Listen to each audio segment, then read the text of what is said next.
As I bid farewell to High Sealings at the vortex of Genesis, I noticed something strange about the time core flame, and was immediately dragged into the Memoria Tide of Oblivion by Evernight. She was once the hidden power that March manifested by sacrificing all of her memories. Yet now, she harbors other secret intentions in her heart. Meanwhile, Dawn Hung warped back to the Express via Spirit Warp Jump, only to discover a Memo Snatcher invasion. Everyone then realized that the Remembrance's forces had already permeated Amphorius and blocked outside intervention. To establish contact with me, Dawn Hung was determined to return to Amphorius immediately. After waking up in the false Trailblaze, I managed to escape with help from Cyrene and Sunday. Unfortunately, Evernight held absolute control, causing me to fall into the Memoria Tide once again. However, Black Swan took this opportunity to quietly approach Evernight. Dawn Hung returned to Amphorius and beckoned the heroic spirit of Finan with divine blood. The destruction, descending from the sky, pierced through the memory zone and discovered the most hidden corner of the world. In pursuit of Evernight, Dawn Hung arrived at the charred remnants of the Grove of Epiphany. In the grove, where memories became disjointed, Dawn Hung received help from Dawn Feng within his memories and completed his farewell to the past. In their final moments, the Earth demigod Terravox entrusted all their duty and authority to Dawn Hung. With this newfound strength, Dawn Hung found me within the Memoria Tide. We entered the Nameless Titan's great tomb and discovered its secret. Across the 30 million cycles of eternal recurrence, every incarnation of Cyrene had come here, offering herself to the Remembrance. With Black Swan's help, we found Evernight in the depths of the Great Tomb. When all seemed lost, Evernight was captured by March's camera and trapped within the memory maze of Ides Elysiae. After several lengthy conversations, March and Evernight reached an agreement. Evernight returned March's memories, and March finally returned to our side. With every condition for the Era Nova fulfilled, we returned to the depths of the Great Tomb and initiated the final Era Nova ceremony.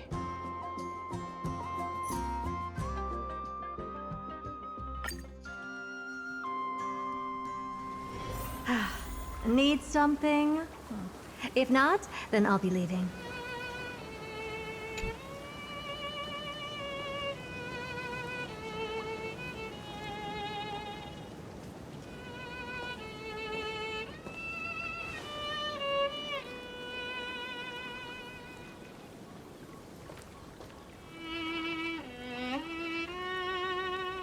This view hasn't changed at all, has it? The hometown in your memories never changes, but when you return to your senses, you realize that fate has already stolen the time away.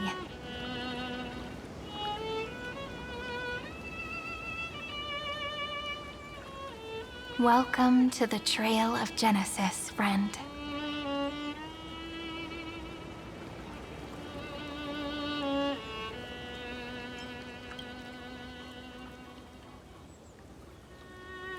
Me too.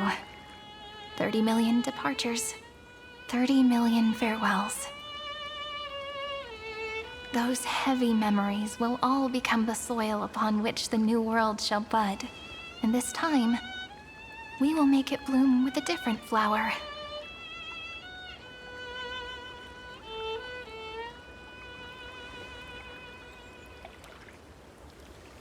Before you arrived, I kept wondering, beyond the veil of Ides Elysiae, what kind of Amphorius is being born?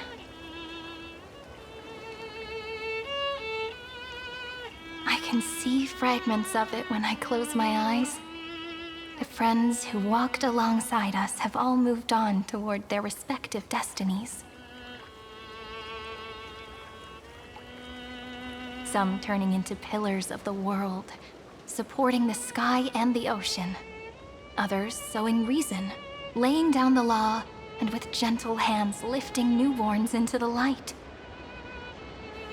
Death and strife are no longer feared by people, and trickery has become the innocent games of children. All beings living ordinary and peaceful lives, within the net woven by romance and passage. There's no black tide, no flame chase, and no destruction. The world on the other side of the sea is one bathed in sunlight.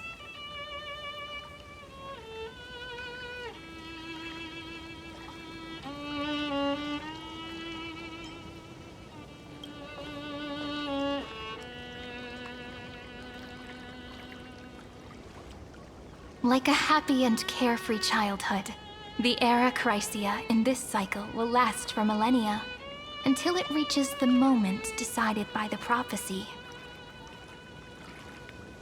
Light calendar 4931, month of freedom, the moment belonging to world-bearing.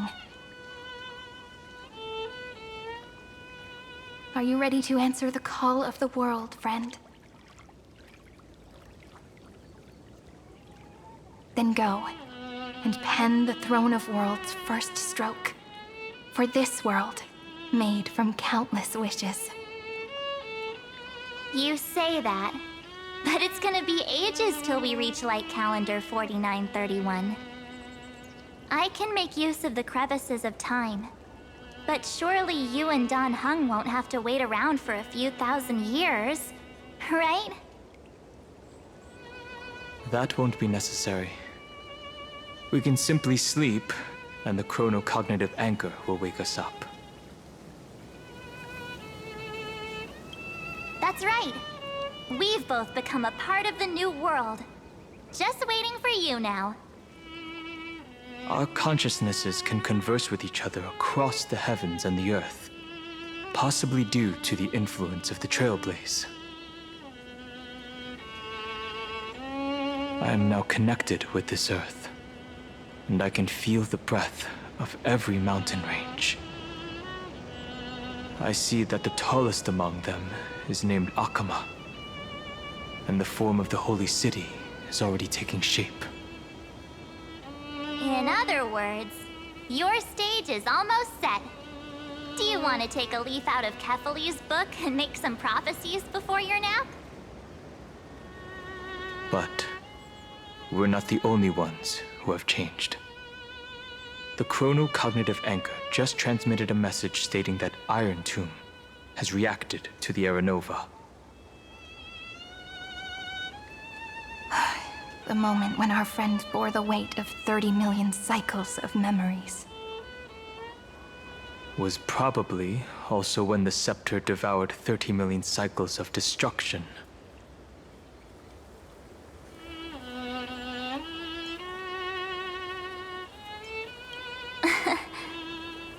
You know, you don't have to shoulder this world all on your own. After someone boards the Express, the word alone ceases to exist. So as we reach the end of time, no one will be left to face it alone. Dan Heng and I came here to specifically tell you that. Remember, this world is not a burden you bear alone. It's a journey we trailblaze together, alongside all of the Express.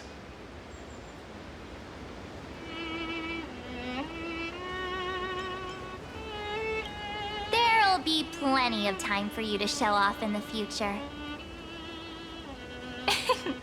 She meant to say that a hero only turns up at the most pivotal moment. All right. It's time for Dan Heng and me to go have a super long nap. Look after this world for us. The road ahead is long, but we'll be waiting for you at the end. We'll definitely meet again. Let's take one more look at the other side of the sea before we set off.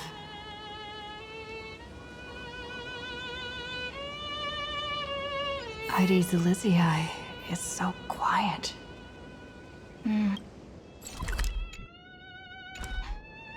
Just like how I remember. Here we are once more.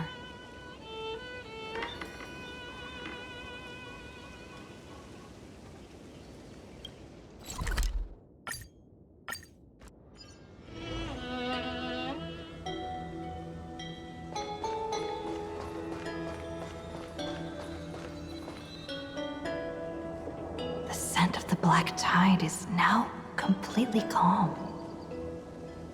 At last, the starting point of 30 million cycles has finally welcomed. Its first end. And the final end, right? I can't hear his voice. There are no flowers there that bloom for him. Nor is there a star that is his. Finan is the only one who didn't reach the new world.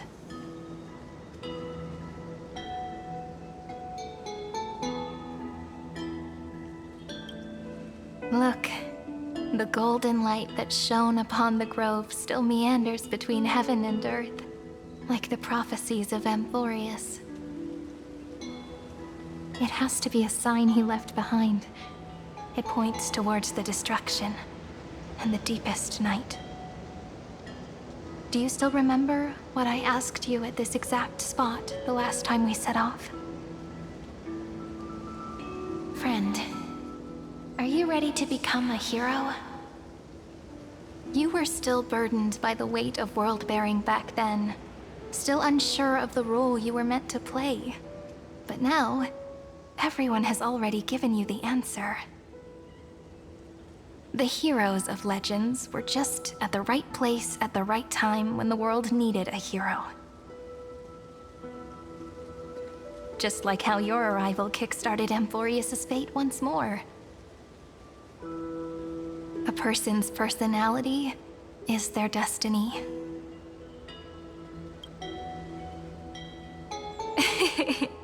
We best.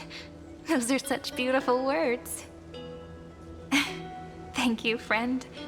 I was also trying to cheer myself up with what I said. After all, before we truly compose the end of this story, I must also pluck up the courage to head off with you.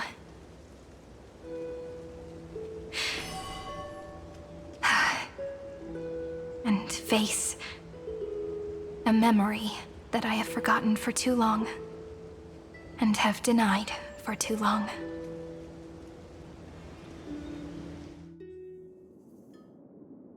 It's so dark. What is this place? The great tomb of the Nameless Titan. The deepest recesses of memory. Also, the place where Cyrene was born.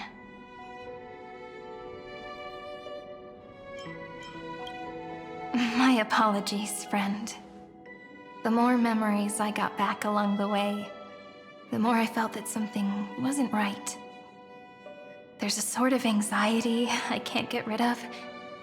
It's like when I was back in Heidi's Elysiae, when the reflections in the water always made me wonder, which is the real me? The one reflected in the water, or the one standing on the shore? But I finally get it now. Look, friend. The words on that wall are the answer. 1, 2, 3, 4, 5, 6, 7.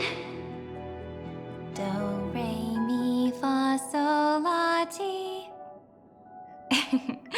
That rhymeless tune is the lullaby of little fairies. As always, I'll read this book to you. That way it won't just be Cyrene's memories alone. I've always thought that I was the narrator of the Flame Chase journey.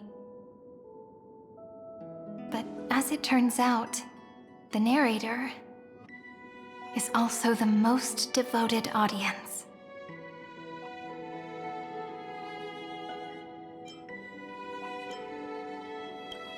At the moment of Era Nova, I was enveloped by the texture of memories. Within the glistening crystal, I saw countless Sirenes, as well as countless versions of me. This is the final puzzle piece of the memories. A prison born of the erudition, a grave annihilated in the destruction. That unknown solitary god, the 13th Titan who should not exist. The first new spore, the Demiurge, is right here.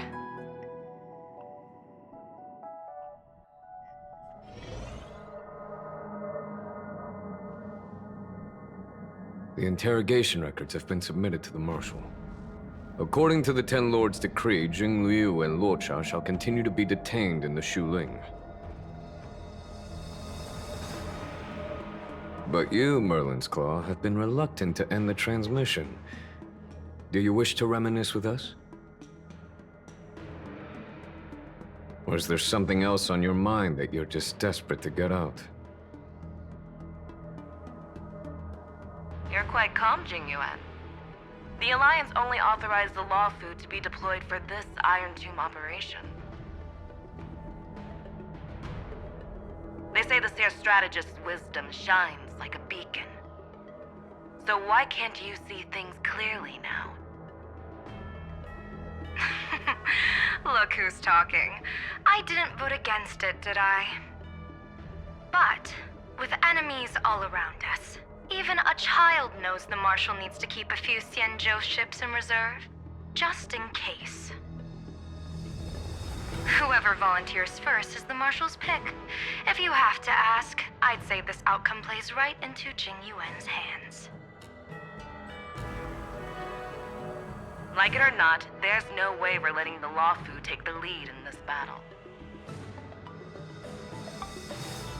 Oh my, Merlin's Claw. Are you afraid the Law Fu might steal the Yao Qing's glory? This is no laughing matter. Between the Stellaron crisis and the War Dance ceremony, though the chaos has settled, rumors and speculation are only growing by the day. With Elder Huaiyan around, those with ulterior motives won't be able to stir up any trouble. But once the Law Fu gets their hands on the Golden Blood, it'll be a whole different story. With the kind of person Jing Liu is, and her connection to you, I don't need to spell it out. There are countless ways this could be spun into something bigger. You're overthinking it, General Fei Shao. When I volunteered for this task, I never expected unanimous support from the Alliance anyway. The Law Fu will seize the Golden Blood and redeem itself. That'll be our first win. Then we'll leverage this Golden Blood in the negotiations. Our second win. These two wins for the Law Fu will make all three of us happy. And that'll be our third win. Look, if this were a Skyfaring Commission deal, we'd be rolling in money, wouldn't we? Maybe the Divine Foresight should change his name to the Optimistic General instead. With the Decalite Reflection Barrier, the Yuchue must understand even more than the Law Fu how significant this battle is. Amphorius' karma has vanished from the matrix of prescience. What omen does General Yao Guang see in this anomaly? In divination studies, we call this an empty fortune.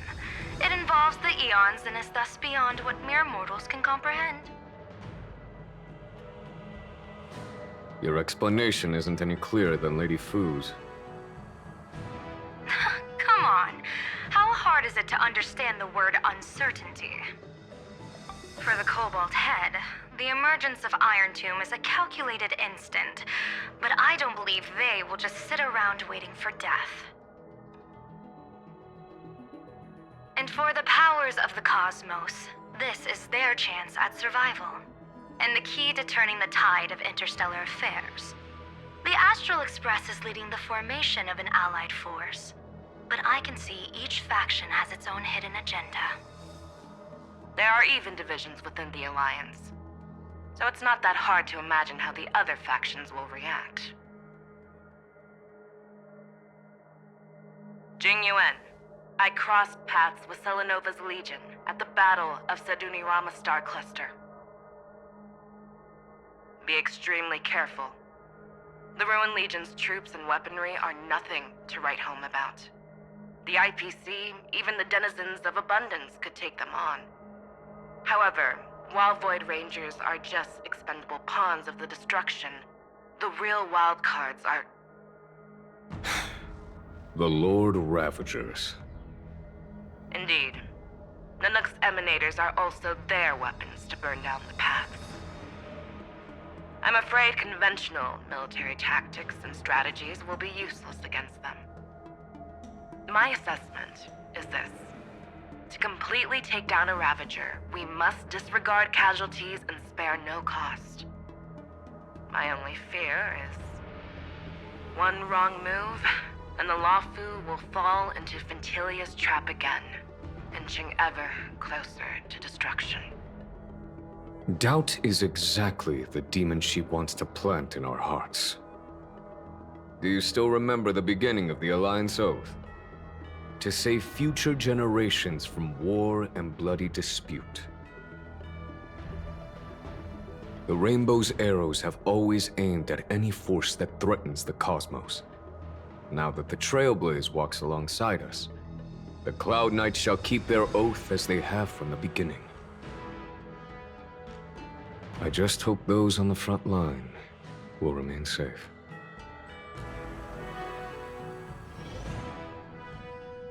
The chronocognitive anchor is sending a signal. Everyone, time to move out. Did she and the others make it? Let me go over the plan one more time just in case. You'll enter Amphorius, reunite with your 3 separated companions, and try to locate Iron Tomb from within the world. Who are you taking with you? The fate of the universe hangs in the balance. We can't afford any slip-ups.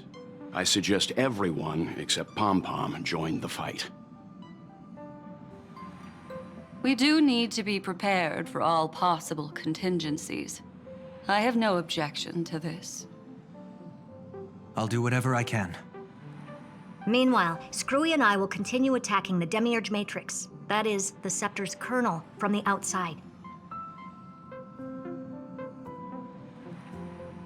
With our 2-pronged attack, we'll turn this hunk of metal into scrap for sure. Now we just wait for those 2 to get back.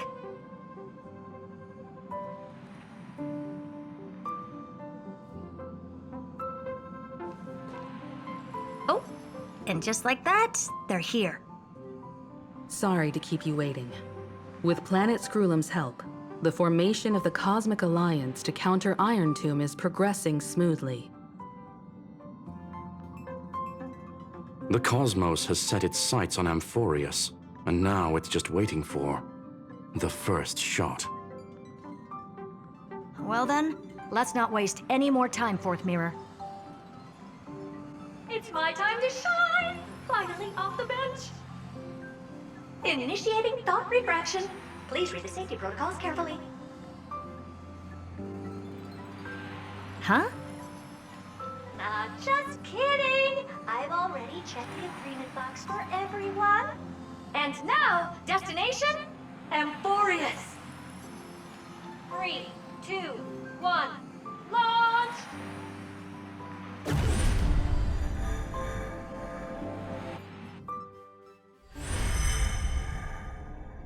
The flow of Memoria is so heavy here.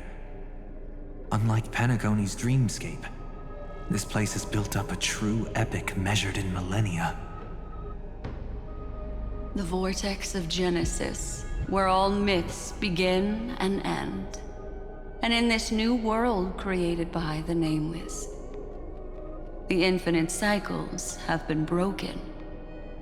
Let's set up the Trailblaze beacon and establish contact with the outside world. I'll leave it to you then. It'd be better for me to not show myself in front of the Garden of Recollection. And, Mr. Sunday, you probably shouldn't show yourself either. Agreed. The Astral Express has landed. If you receive this message, please respond immediately. Over. This is the Cianjo Alliance. Communications normal. Interastral Peace Corporation. Communications normal. No response from the Galaxy Rangers. Not surprising. But I didn't expect the family to also stay silent at such a critical moment. That's a pretty blatant disregard from the family for Penacony's independent director, I'd say. Long time no see, Miss Himiko. It's been quite a while, Madam Jade. The significance of this battle rivals that of the campaign against Sulo. Only through victory can we disperse the shadow of Iron Tomb that looms over countless worlds. The 10 Stonehearts shall spare no effort for such a grand mission for the preservation. Madam Jade led the Intelligentsia Guild in conducting specialized research on Iron Tomb's past activities. The bad news is, the collapse of the Erudition won't just affect inorganic beings. You mean Iron Tomb can infect organic life, too? Well, the good news is, so far, its effects on organic life are under control. The infection progresses slowly, and the resulting neuropathy is non-fatal. In any case, the IPC can guarantee targeted vaccine coverage within 48 system hours in all star zones within the medical system. What about other star zones? At a time like this, are the followers of the Firmament Arbiter still trying to make a profit? I remember you, Master Diviner. Your performance during the Third Denizens of Abundance War was quite impressive. Please rest assured, all worlds can purchase vaccines from the IPC with a humanitarian discount. That's the current policy at the very least. But, if the Cianjo Alliance is willing to assist with the IPC's assets in Epsilon and other star systems, we'll have more cards to play when reiterating to the board the necessity of deep cooperation. It makes sense, since Interastral Peace Entertainment's headquarters is in Epsilon. But why are all the other worlds on the list? Places that the Elation has visited? Think of it as a long-term investment. Please understand that everyone at Pierpoint is swamped with Iron Tomb work, especially the marketing development department. At this rate, even the 10 Stonehearts can only do so much. Having some assistance from the Alliance would surely benefit the entire cosmos. Wouldn't you agree? As an old Cianjo saying goes, those who succeed should help all under heaven. Your proposal must be decided on by the 7 Arbiter Generals. I'm just here to relay the message. In times of crisis, the Luofu will not hesitate to help those in need. However, the prerequisite is that the IPC must unconditionally assist the Alliance with emergency rescue operations in the disaster area. Of course. In the name of preservation, all for the Amber Lord. Thank you all for your selfless dedication.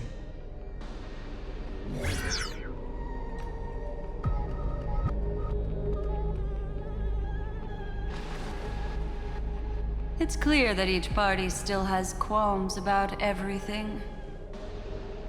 The clash between destruction and erudition isn't just about the fate of the cosmos. It's a moment for all factions to reshuffle their cards. You can never be too careful when battling a Lord Ravager. All are equal in matters of life and death. In any case, we can only hope for the best in all that's to come. It's about time we dive into the vortex and see what Amphorius looks like on the inside. I wonder where she and the others are right now.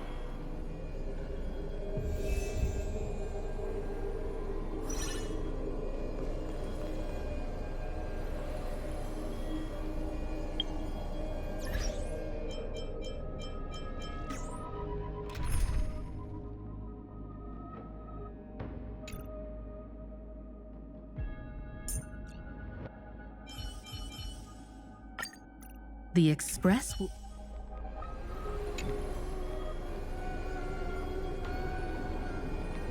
Hello? How's the signal? Can you hear us? Ah, we're through! I can see the video feed. Everything's working perfectly. Miss Bronya? Miss Serval? What a surprise. It's been a while. We've already heard from Miss Topaz about the Iron Tomb operation. She made a special trip to deliver the vaccine to Belobog. I can't believe the Express crew is at the eye of that storm. Is everything going smoothly? Don't worry, we're still following the plan step by step. How's the situation in Belobog? Urillo 6 is located on the outskirts of the preservation barricade. While it won't bear the brunt of the first wave, there's still a risk from the aftershocks. Matt Japard and Pela are busy organizing the Silvermane Guards, having them consolidate their lines and dig trenches. Zila and Lynx just got back from the Geomarrow vein production chain. Hey, do you want to say something to them? That would be unnecessary. It'll only shake their morale. Just tell them to stay safe. Miss Bronya, I'm afraid this disaster will be far more terrible than you can imagine. Please, be sure to follow Miss Topaz's instructions and make thorough preparations. Of course. We have resealed most of the engine of creation beneath the ice to prevent the will of the preservation from becoming an accomplice to the destruction. Don't worry, Miss Himiko. Belobog is far more resilient than we imagined. We really wish we could help, but Urillo 6 has only just woken up from its hibernation. The Astral Express, standing at the forefront of disaster, is the hope for many ordinary civilizations across the universe. In the face of a massive catastrophe like this one, relatively smaller civilizations have never had many options. But that's exactly why we have a resolve that's second to none. If anything goes wrong... Miss Topaz, I hope you can help out and rescue the affected citizens. No problem. Also, didn't the Xianzhou sign a friendship agreement with Urillo 6 earlier? They won't stand by idly either.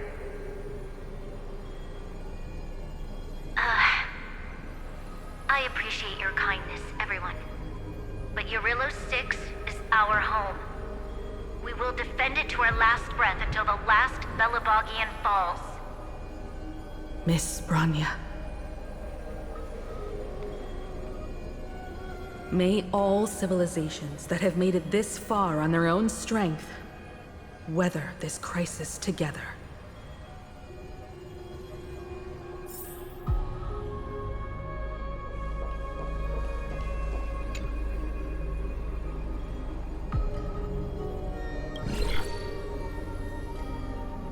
Good news, Miss Himiko. The 7 Arbiter Generals have reconsidered the current situation, and I'm here to relay their message. Officially, the Alliance's combat forces will still be limited to the Luofu, but the Yaoqing has also been deployed in the surrounding war zone as a contingency. Words cannot express our gratitude. Getting the Hunt to agree on sending troops must have taken quite some effort from General Jing Yuan. The Luofu already considers the Express an important ally. We also have no intention of hiding the fact that there is indeed something the Xianzhou seeks from this Iron Tomb operation. But this time, the Marshal herself decided to send out troops. With a formidable enemy before us, the Alliance has no reason to back down, nor will we be content to take a back seat. If we can stand together with civilizations across the universe to overcome this crisis, then we must do so, even at the cost of our own lives. The Alliance truly embodies the principle of righteousness. It's fortunate that the cosmos has great heroes like you. You're too kind. As for that Jade Abacus of Allying Oath, you can save it for when you're in more dire need.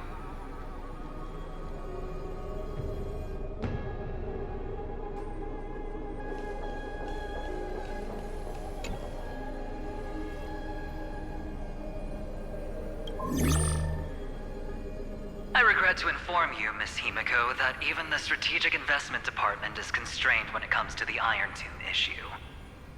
And it would be difficult to meet the expectations of the Astral Express. However, Madam Jade instructed us to look after our nameless friends as much as possible. So let me offer you all a small suggestion, just from my personal perspective. Other departments at the IPC might also take this opportunity to extend an olive branch to you. When that time comes, I hope the Astral Express will remember that the 10 Stonehearts were willing to stand with the Trailblaze, even though we were in a difficult position. And more importantly, we were the only ones willing to do so.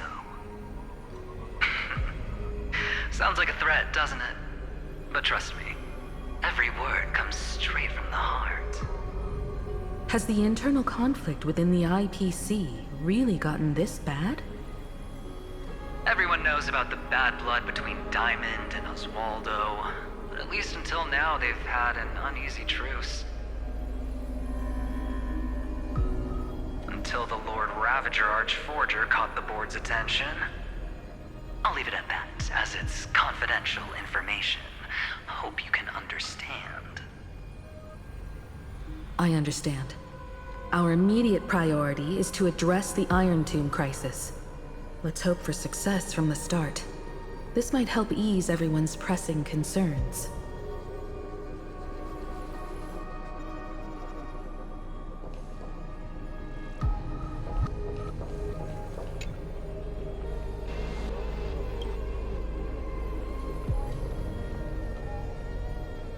Of course, we would never know the Ranger's comings and goings.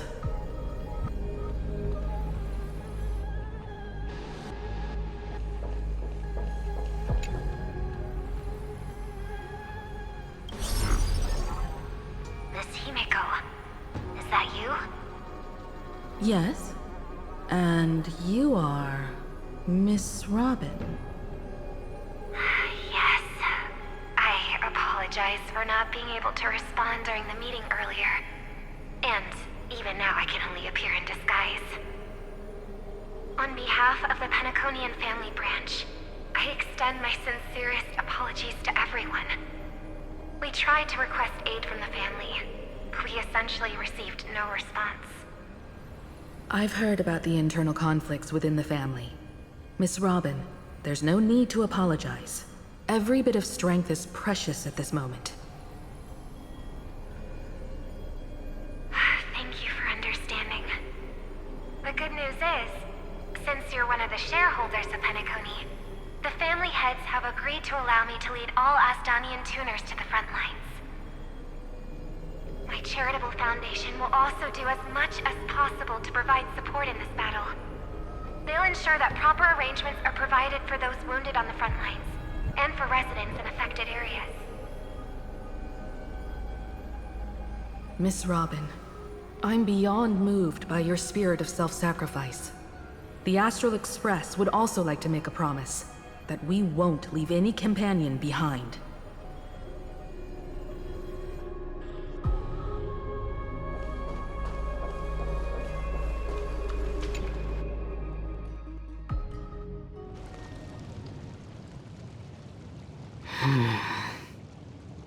Why is there no one here? Everything in Akama seems normal. The new world was enjoying peaceful times not long ago. It seems it was even more recent than not long ago, Miss Himiko. The fruit on the table is freshly cut, and the bath temperature is just right. The remembrance tells me this place was bustling with people just moments ago. It's as if everyone vanished in an instant. Could this be Xandar's doing? Unlikely. He's still under the surveillance of those two geniuses. Could it be some kind of local custom? A custom that makes an entire city fall silent in an instant. Pardon my frankness, Mr. Yang, but this reminds me of some unsettling rumors about the Harmony. Complete silence. Is often the prelude to divine intervention. Everyone, be careful. Here they come! Here they come! The nameless of the Astral Express! Evernight? How is this possible? She was already... We are the chroniclers of time, and we do not fade away. Finally, the last era Nova has been completed. What did you do to the residents of the Holy City and the three Nameless? I didn't need to do anything. The remembrance will ultimately become the substance of the new world. Now, they are no longer the trailblazers you once knew, but gods who permeate heaven and earth. The 12 Titans who guard Amphorius!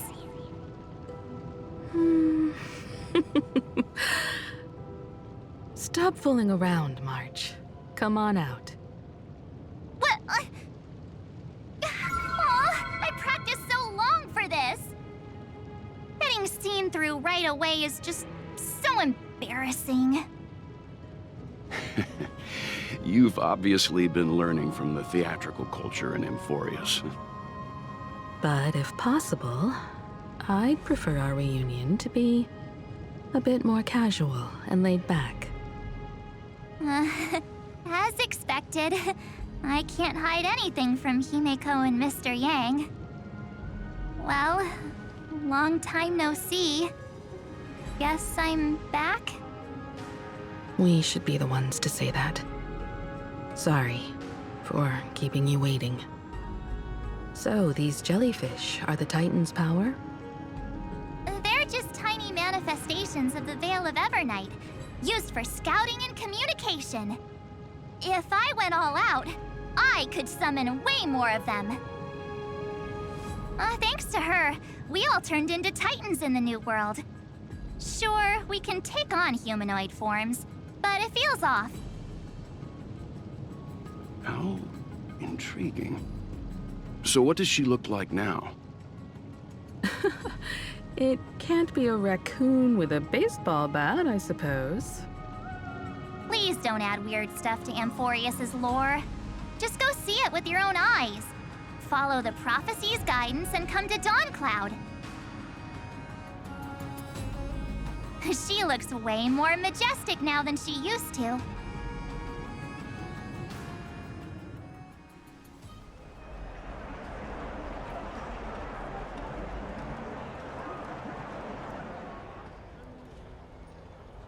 Unbelievable. All the residents of the Holy City have gathered here. This isn't just a gathering. It's a pilgrimage. The people's expressions are resolute, devout, as if waiting for a miracle to descend. That colossal deity is her. She has become the pillar of the world. Surprisingly authentic. Being this serious is quite unlike her usual style. Those people didn't disappear. Instead, they've answered the call of the prophecy and come to witness her awakening. Our good buddy now bears the weight of the entire world, and every breath they take is intertwined with Amphorius' destiny. Awakening? Has she fallen into slumber?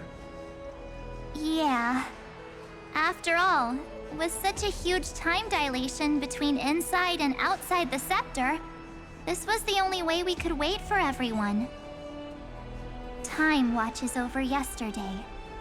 Earth guards today. And when the Trailblaze steps into Amphorius once more, the slumbering deliverer shall awaken. And then, bring the prophecy of tomorrow to this world. Come on, everyone. Let's get closer to her. Watch how the world-bearing prophecy changes this world.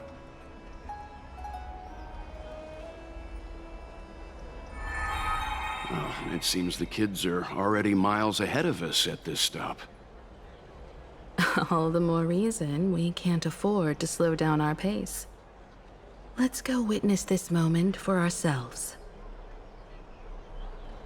Majestic.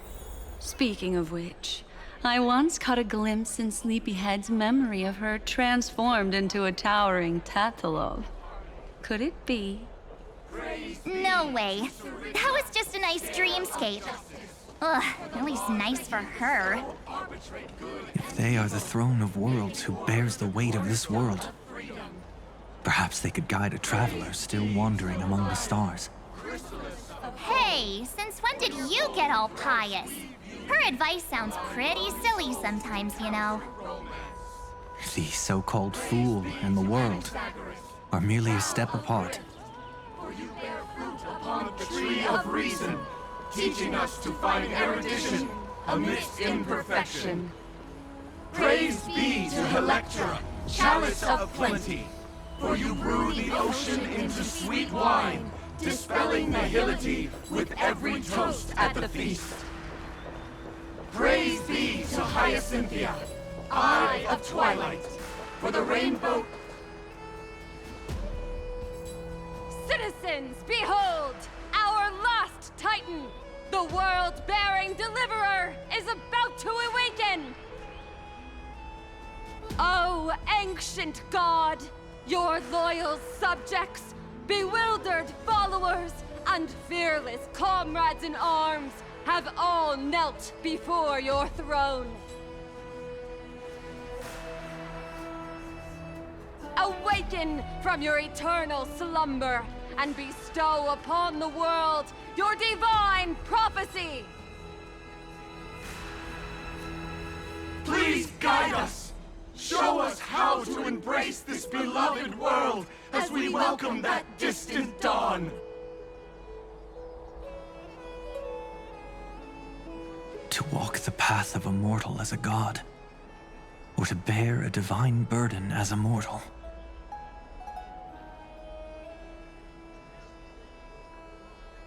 She will give us the answer.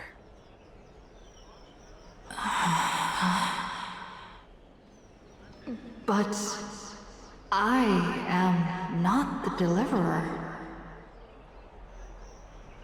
Rather, I am the Nameless, who dwells among mortals. That voice is definitely her. I heard your prayers.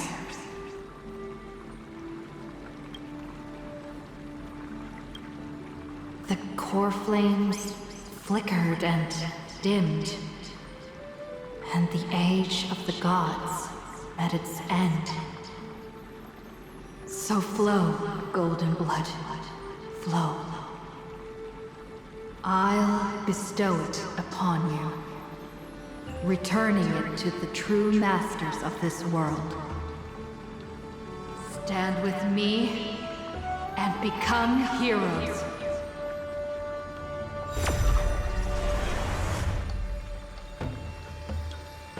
Is this? Yes. It's the miracle she brought to Amphorius. Of course, it would manifest in the form of the Trailblaze. Golden blood, raining down like a storm! The prophecy has descended, and the Titan commands us not to be supplicants, but to become heroes of rebellion, to face that destined calamity, the destruction, head on. The prophecy of the Deliverer means nothing to me now. It belongs in the hands of someone far more fitting. Someone like all of you.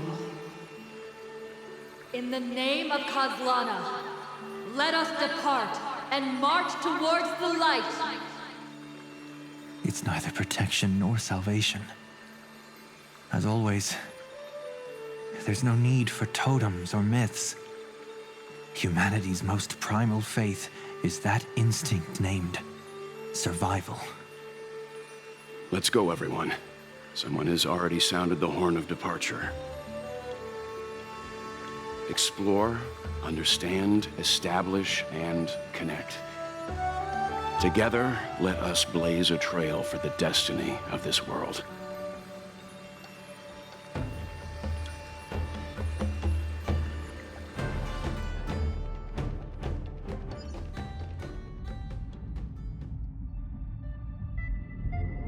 Is it just me, or does this Demiurge Matrix feel completely dead?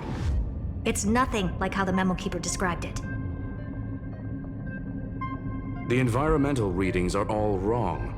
Conclusion: this must be what the kernel actually looks like in the real world. What did Xandar do to the scepter? At the end of light, there must be silence. Certain, pure, and absolute darkness. Not the time to quote the Lord of Silence. Bad omen. Either way, we have to press on. Until we uncover the truth behind the 13th Titan. The buried past is the key to stopping Iron Tomb. That is, if it even exists. Xandar says the Demiurge never existed. Who actually buys that? You can erase the records, but not the truth. It vanished too cleanly. No traces. Like someone's yelling, "Look, there's nothing here." Too bad I'm the type who can't resist digging deeper. Looks like I'll be counting on you again, Screwy. Let's tear the system inside out. Always happy to help. But as your academic partner, I have to ask. Herta, what if we fail? Let's say the Demiurge really doesn't exist. Do you have a backup plan? A backup plan? Of course. If we can't find the key, we turn the lock into the key. That plan's cost is incalculable. It shouldn't even be on the table. Huh? Then let's hope we never have to use it. There's no point worrying about the end just yet. One step at a time. Let's go. We don't want to leave the others waiting. You brought what I asked for, right? A butterfly has to land on the branch before it can dance. We'll need a wide open platform before her entrance.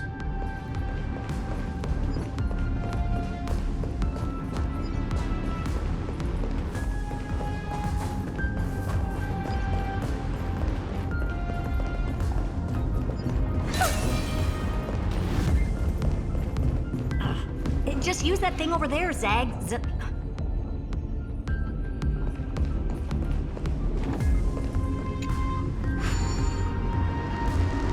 What a dumb name. I hereby rename it Herta's Big Hand.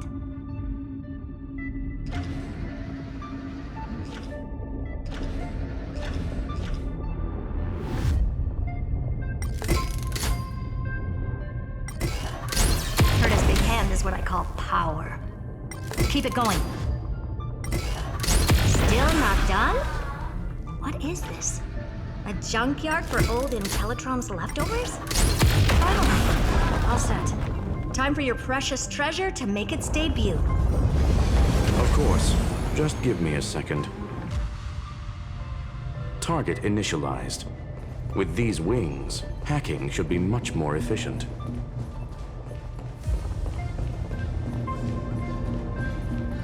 Oh, a classic nuclear heat engine. Classy choice. Just a personal preference. Her name's Mistletoe. Every flower in your garden's got a bit of poison, huh? Also a personal preference. It reminds me of the last time when we tangled with that Punklordian brat. What did she call this kind of infiltration tool again? Right. Dirty data shell. It wraps around the kernel to fool even top-tier firewalls. But yours is way too clean. Not even a hint of real-world grit. Herta, your tone is unusually emotional. Suggestion. Let's get back to the topic at hand. I thought we were done with that conversation. Unfortunately, current conditions won't let me ignore any variables. Especially the most important one. Your will. Iron Tomb never stops. It is evolving faster than any of our worst projections. Every instant in the Eon's calculation is like a sword hanging over the cosmos. Every move humanity makes could speed up its arrival. Which is exactly why we can't mess this up. And now, Droidhead wants to hand down judgment to the poor cosmos again. Border Star Trade War, Emperor's War, Rupert's death. Every time their instant arrived, it meant another bloodbath for humanity. But in this ultimate battle of erudition, you and I are supposed to be players, not pawns. If you choose to burn yourself out as a resource, then everything we've worked for means nothing. Herta, the cosmos won't just stand by and let a genius throw their life away. And neither will I.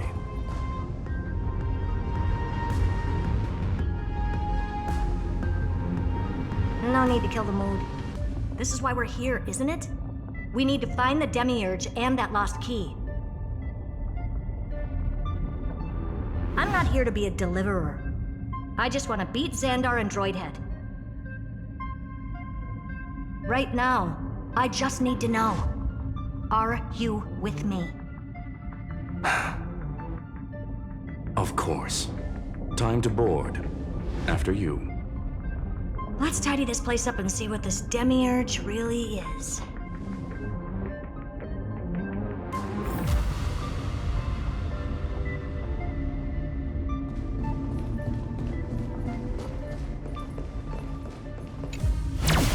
Let's hope this Matrix is better organized than the Emperor's junkyard of a birthplace.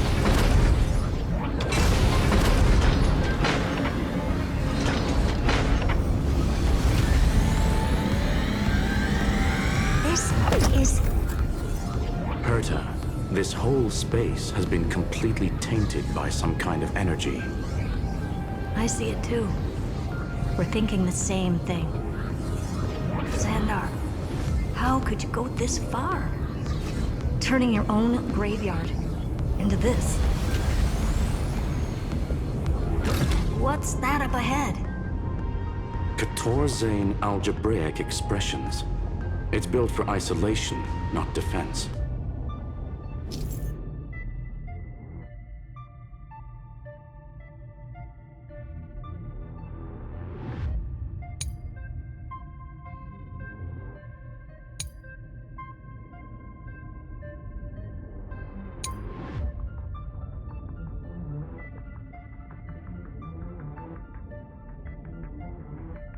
So basically, the door to the tomb, right?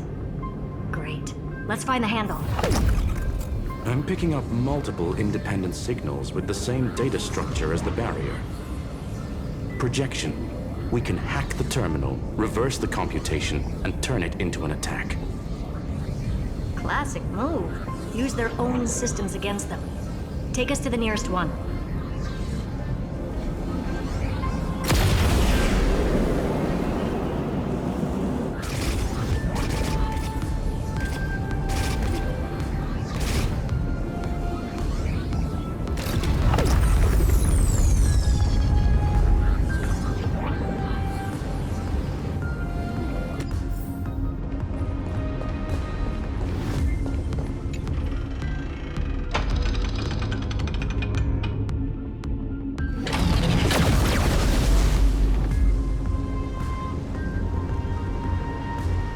Almost no response. Just as I feared. Not promising. The output is barely a third of what we need. Logic says we'll need multiple terminals to coordinate the strike. Locking onto the next one now. Find anything else? Regarding the origin of these ruins, no logs found yet. Xander erased all records. But I did find some interesting scars in the circuit. High energy radiation, internal imaginary energy contamination. From what I know, there's only one thing that fits. Skip the science talk, Screwy. That thing only goes by one name. The Stellaron. Exactly. Xander blew one up just to clean the entire Scepter system. Huh. So that's what he meant by killed that Titan with my own hands. He wanted to turn the neuron of the erudition into a relay for the destruction. That meant getting rid of all of it at all costs. The life form known as the Demiurge was the original target of the Scepter's extrapolation. It makes sense. Evernight calling it the first new spore confirms this viewpoint. The prime mover of life. That's what Scepter Delta ME-13 was originally tasked with. Even after it got scrapped, the query kept running. Yet the true value lies in the process of solving it, not the answer itself. Then, does this mean finding the Demiurge is hopeless? No, I'd say exactly the opposite. It means Xandar had no control. He couldn't contain the Demiurge just like he couldn't handle Droidhead. So he tried to erase every trace. But he failed. It still left a mark. By the way, if there's another Stellaron in Amphorius, why hasn't that little one reacted to it at all? You said the Demiurge left a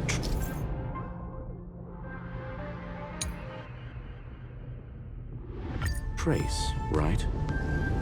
Yeah, but not in the real world. Remember the great tomb of the Nameless Titan?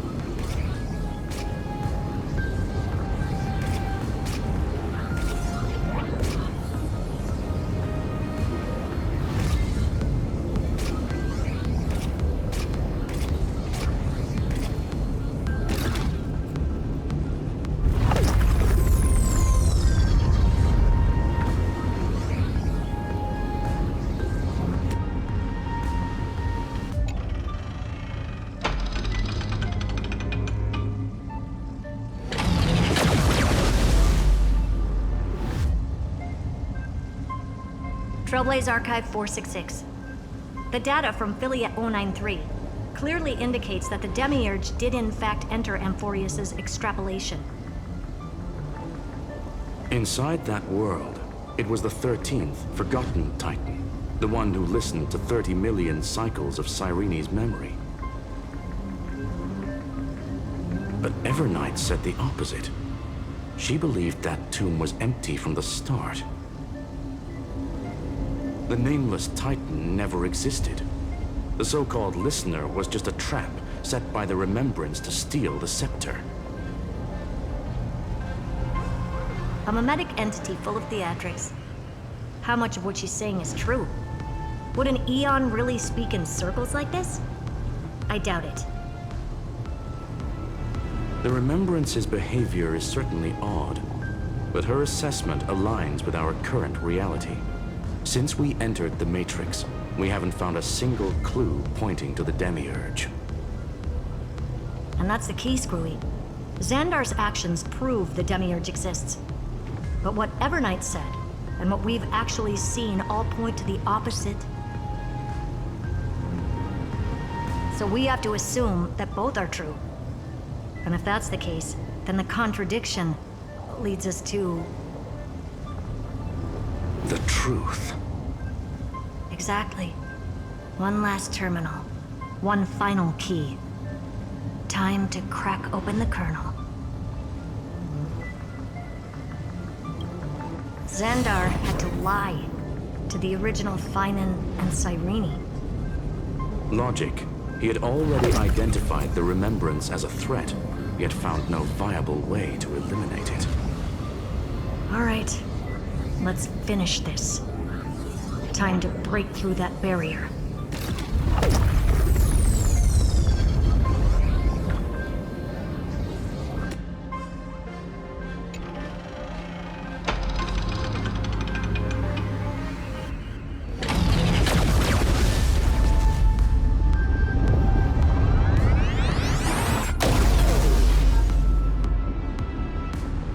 Operation authorized.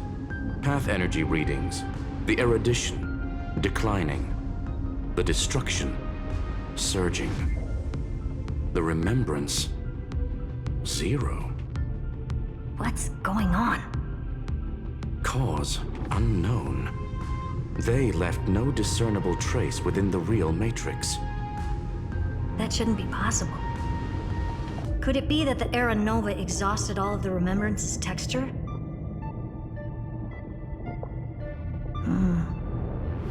Log it for now. The dots still aren't connecting.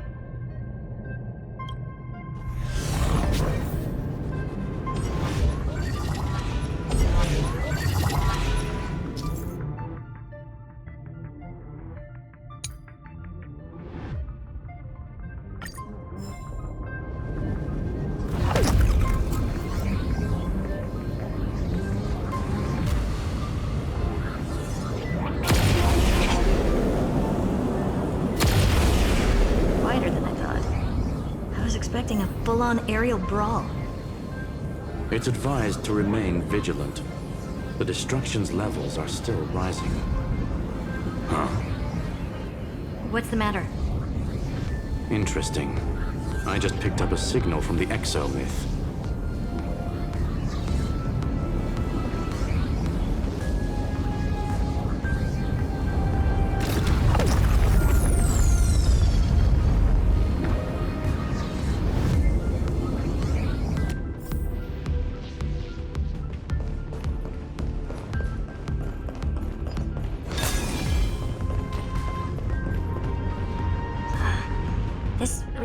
Repulsive force is unlike anything I've felt before. Is this the place? Correct. Judging by its defensive properties, this is the entrance to the exo-myth. I didn't expect that. Who builds a lab in the middle of digital rubble? Then again, never doubt a dead man's resolve. So how's our dearly departed doing? He severed part of his neural pathways to break free from Lord Anaxagoras' control. But that also triggered the failsafe I set.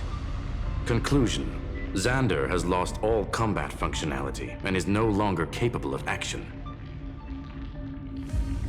So now he's a specter, literally. Screwy, can you open a path? Just to be sure, I want to see this for myself. Might as well drop in and say hi to the real him. Logic. Scanning his inspiration circuit might help us track down the Demiurge. Exactly. His brain is the crime scene. There's no way it's spotless. But it could be a trap. That's why you're here. 2-on-1. We've never lost a matchup. I'm honored. The chronocognitive anchor's in place. Proceed when ready.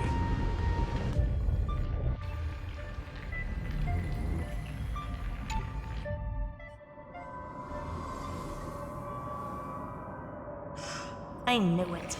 The one thing I didn't want to happen. He's not here. The coordinates are accurate. Xander is still here. However, his position is shifting rapidly and chaotically. This pattern doesn't match any known shielding technology. It's his domain. Stay alert.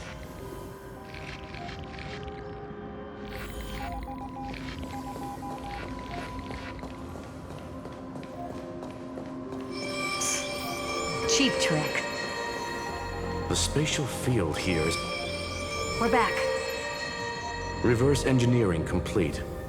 The results are not what I expected. Logs show Lycurgus revoked administrator access.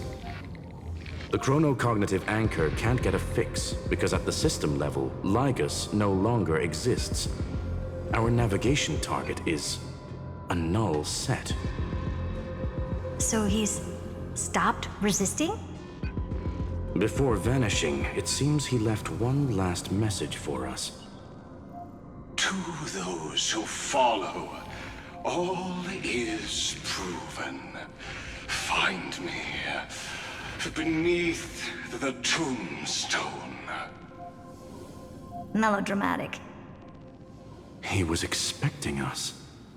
And once he learned of the Great Tomb's existence, he initiated his own search for the Demiurge. Guess he wants a final showdown. Fine. Let the old Intellitron dig his own grave.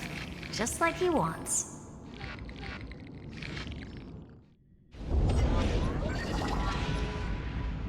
To be in the purest light is to be in the purest dark. Nothing exists there. The Scepter's mainframe. Or maybe we should now call it the Lord Ravager's placenta. Unfortunately, we still haven't found anything. Really? I don't think so. Not finding anything is our biggest find. Please elaborate. If the Demiurge was destroyed, there'd be at least some bits of it left. I don't buy that a Stellaron could have blasted all the traces away as cleanly as a scalpel.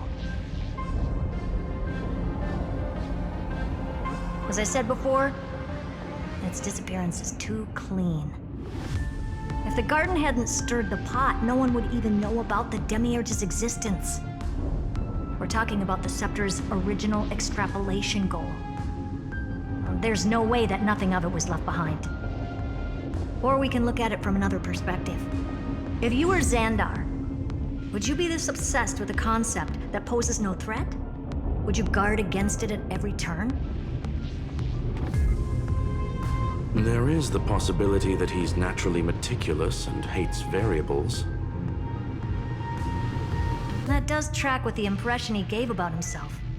But Xandar shut that theory down himself just now. Choosing to act, even if it'll cost him dearly. We know that feeling well. The unknown is right in front of us. So we only have one choice. Solve it. You sound pretty convinced. Surely you already have a theory. Care to share? Of course. Though I don't have hard proof, I'm almost certain that the Demiurge has been in everyone's plain sight all this time. Yet, they were mistaken for someone else. That'd make the most sense. Why was the room empty? Because the person locked in there had run away ages ago. But they were weak and small and had no presence whatsoever. Even the old Intellitron didn't notice them. Which also means there's a high chance that their powers are minuscule and cannot alter the outcome of the battle at all.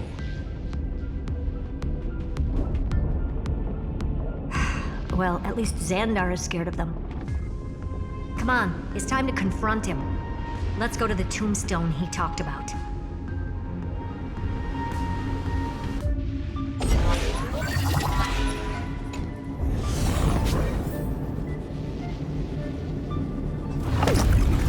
What a mess.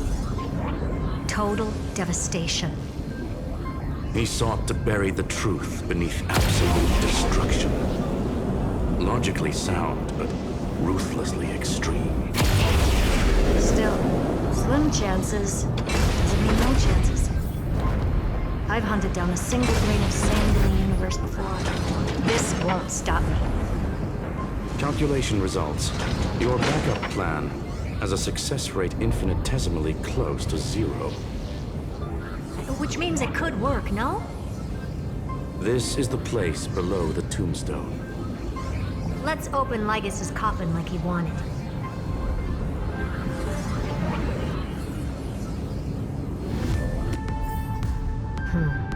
Looks like you were right.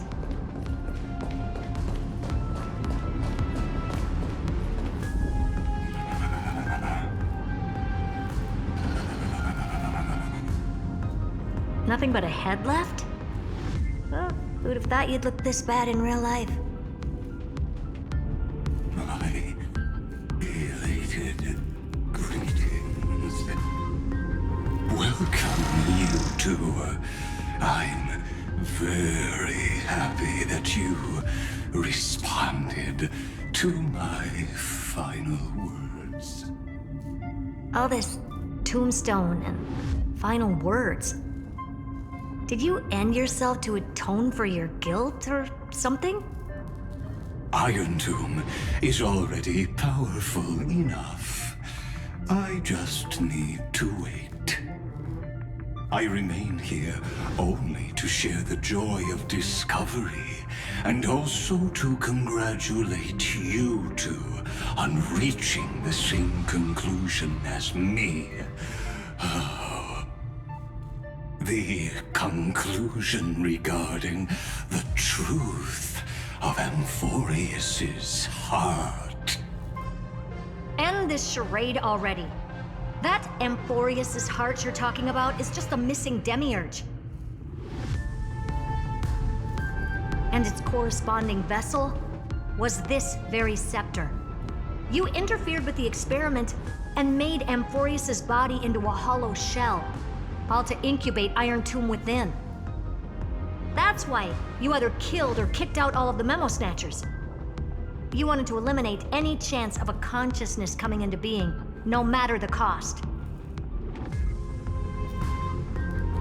Even the strongest wall can fall to a single crack.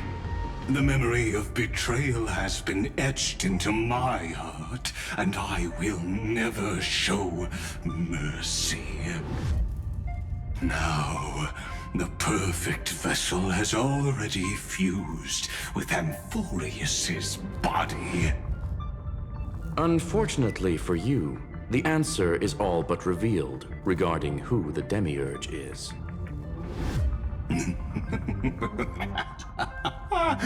Then let us share the joy of discovering the truth. The last secret of the saga will finally dissipate here. As we reveal the truth behind Philias 093's disappearance. A lie by the Remembrance.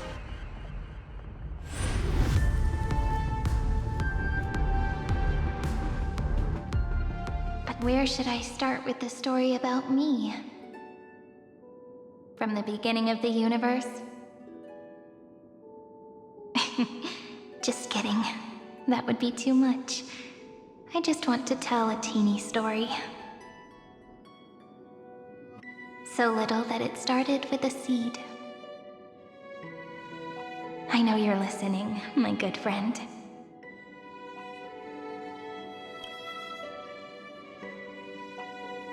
The god in my dream told me that the world sprouted from a seed. It grew into a great tree named Amphorius, and time became its branches and leaves, basking in the light. What a coincidence. Dappled light coming through the leaves is my first memory as well. On a very ordinary early morning, beneath the village's biggest tree, the daughter of Ide Silicii quietly came into this world.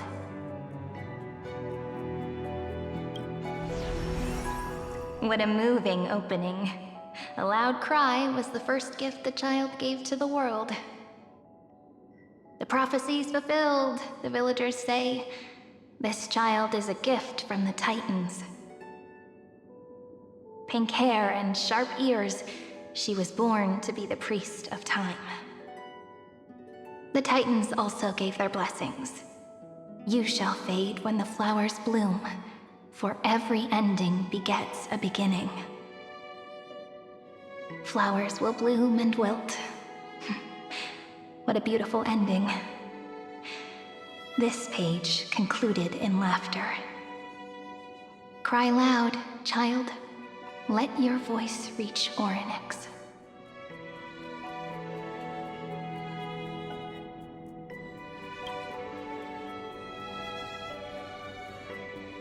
Anyway, I don't like tears. Time quietly flowed by in the midst of laughter. The wind from my hometown caressed the ears of wheat, and there were swings, wind chimes, the sea, and the little fairies off-tune a cappella songs.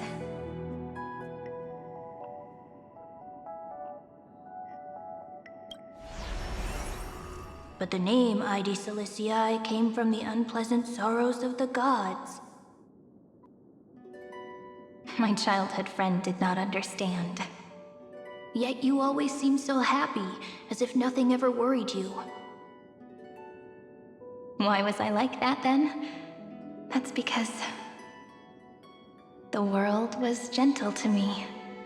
So I grew up to be gentle as well.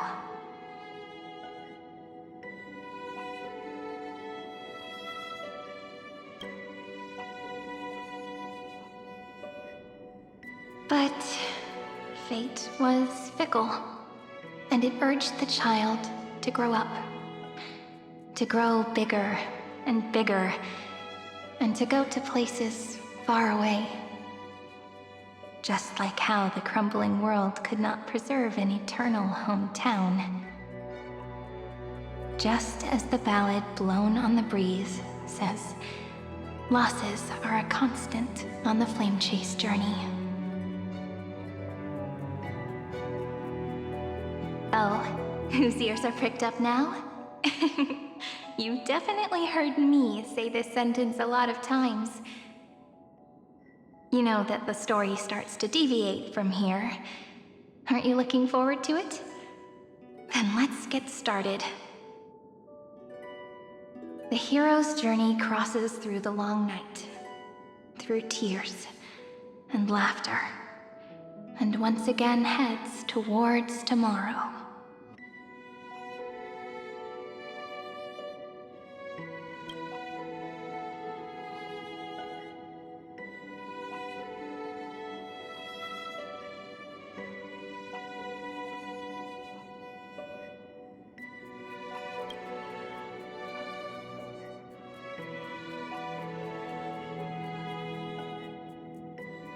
Correction. Philia 093's record, number 496. Archived.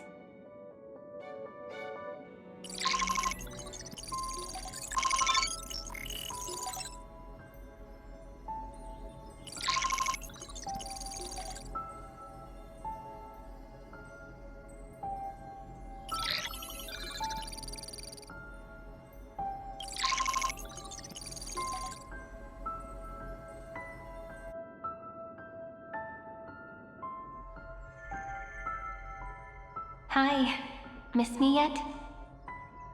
I'm just messing with you. This is the first time I have met you.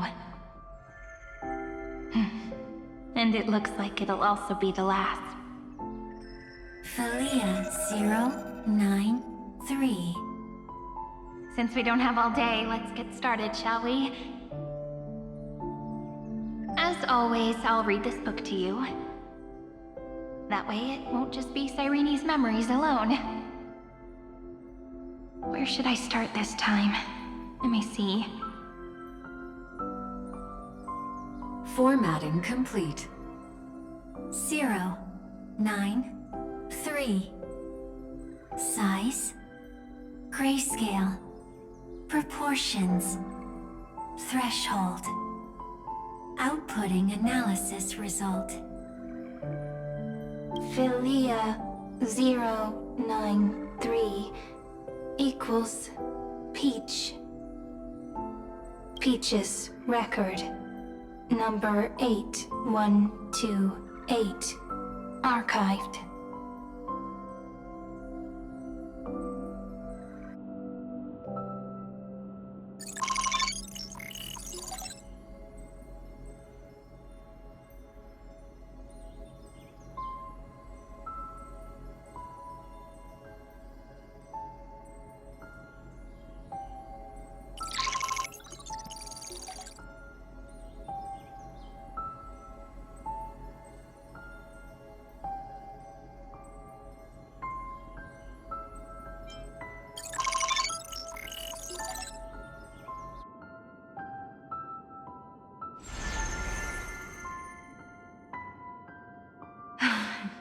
Look, what a magnificent sight.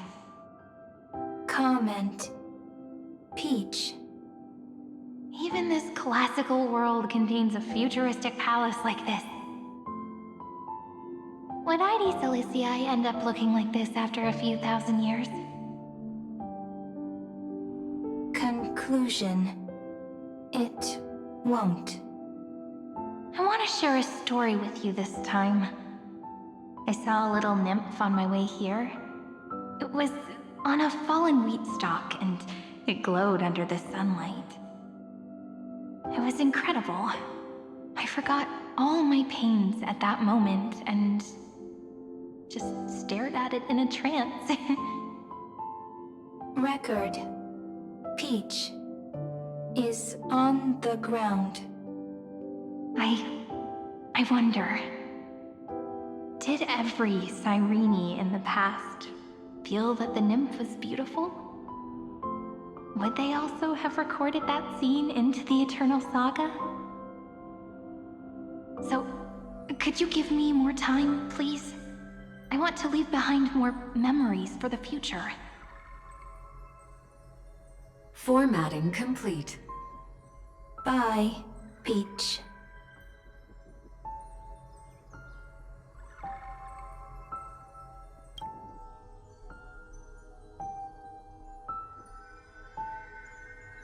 Peach's record number.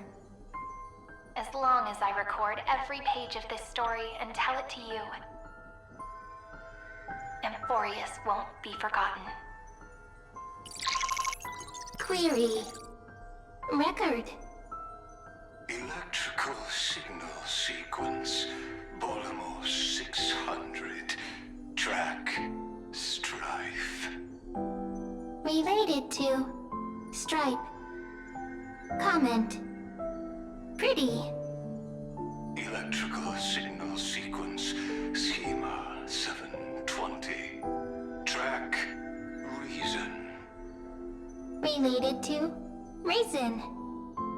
Comment. Yummy. Electrical signal sequence.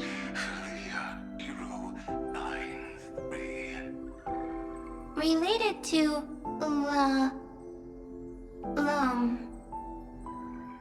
Love. Comment. Peach equals love?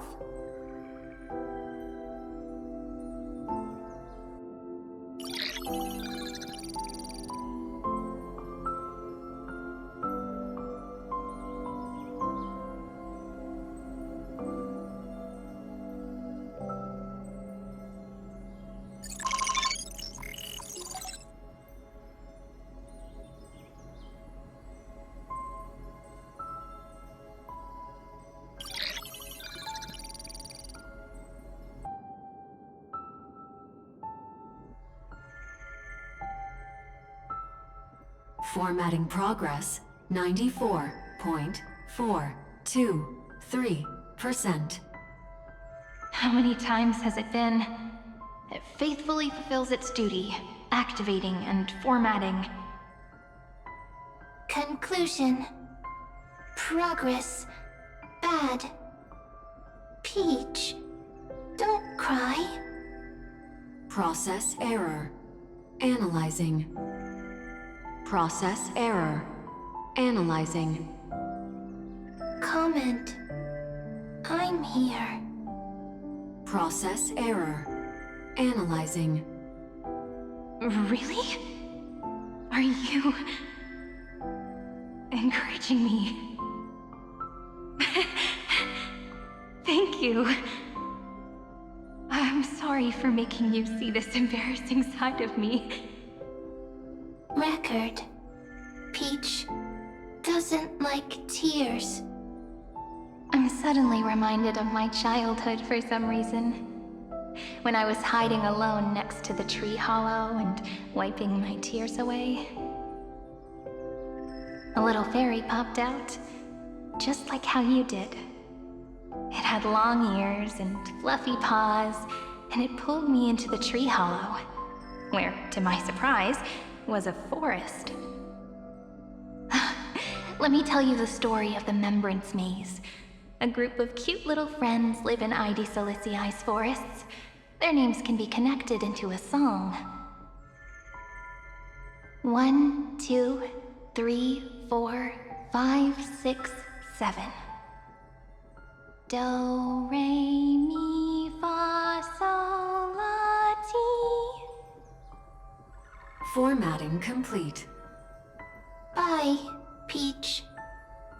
Note. Little Peach, crying alone. Little fairies, friends. Peach, memory, saved.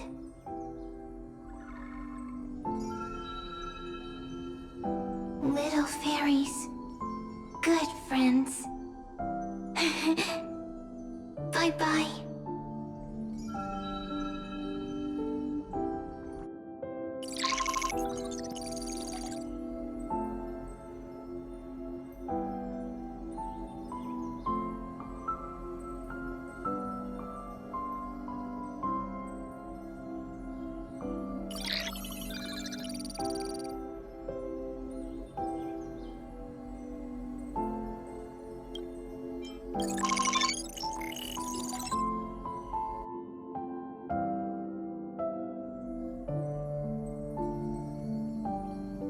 You never say anything, but I know you're listening. Every story I've told is like a little key that opened a door in your heart, no? Me! Little fairies! Happy! Speaking easy! I can!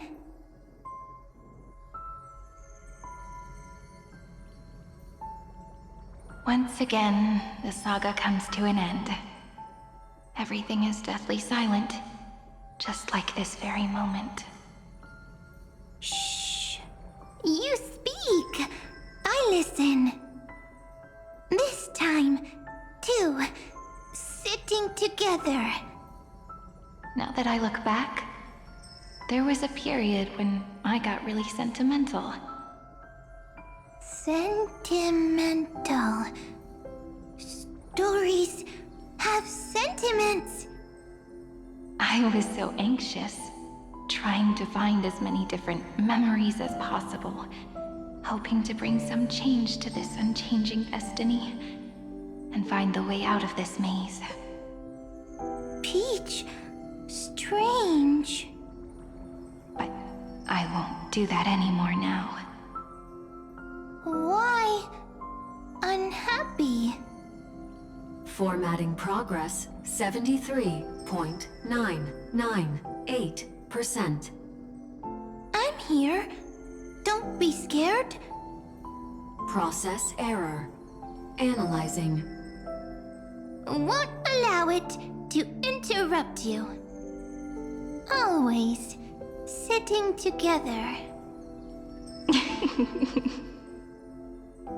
No need to feel sorry for me, good friend. If there are no new blank spaces, how can a saga continue? Blank spaces? What's that? I'm actually really lucky, you know? During the long years I've spent waiting for the Deliverer, I've always had you here as an audience. Isn't that already enough? Not enough, not enough! Peach, don't leave! Now I can rest in peace in the past. As for when tomorrow will come, I'll have to ask the next Cyrene to continue our watch. Peach left. If there are no new blank spaces, how can a saga continue?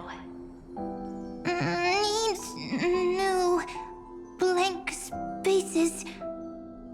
Next, Cyrene has blank space. Oh, Peach, don't be scared. I'll help you find blank space.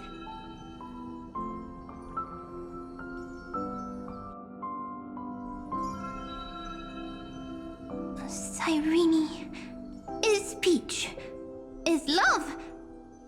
So, first there is love, then there is Cyrene, then there is blank space. Query, love. The developmental trends of the erudition have nothing to do with creating a consciousness. Those underlying principles are, in fact, contradictory. Not having a consciousness means not having the foundations of a heart, making them unable to obtain real emotions. Huh? Consciousness? Emotions? Feel sad. Oh, don't understand. Query, Cyrene?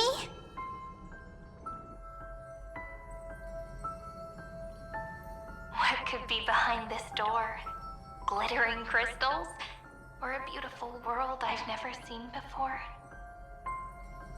If I tell you all the stories of tomorrow, will I be able to finally welcome the Deliverer and Amphorius' dawn in the next life? Key, door, story, happy. Peach, Cyrene, little fairy, Mike. Yes, right. Query, memory.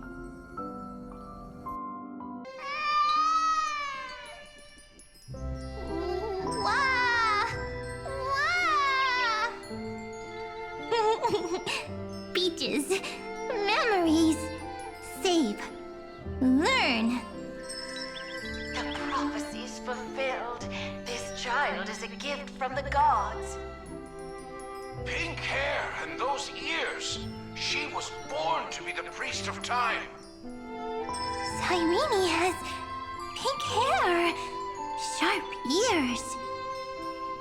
You shall fade when the flowers bloom, for every ending begets a beginning. Cry, child. Cry aloud. Let your voice reach Orynyx. Cyrene is a girl, a priest.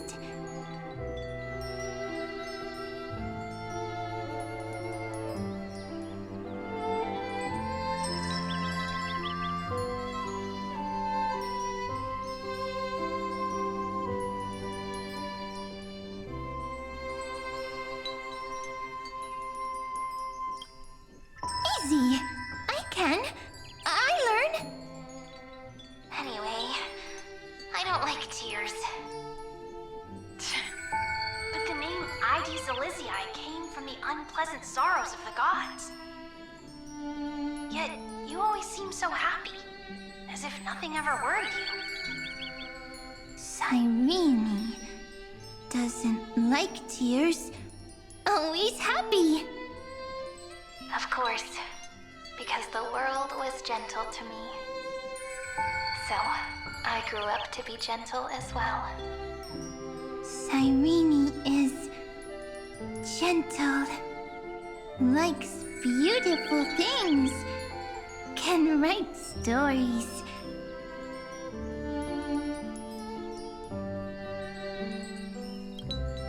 Easy. I can. I learn. Just as the ballad blown on the breeze says, losses are a constant on the flame chase journey.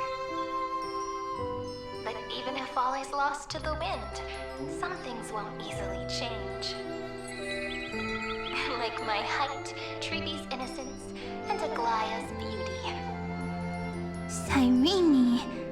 She can't grow up, but she can talk. After all is lost to the wind, she will stay behind. Cyrene is, at the end of every sentence, always laughing, like a little tail.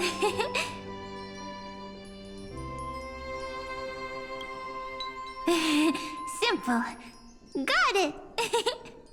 I promise you, the pain will pass in the blink of an eye. All right, let's not make things so gloomy. What we're about to embark on is the true hero's journey, so... Come on, cheer up a bit, okay? Cyrene was crying when she was born. Fragile, transparent, like a crystal.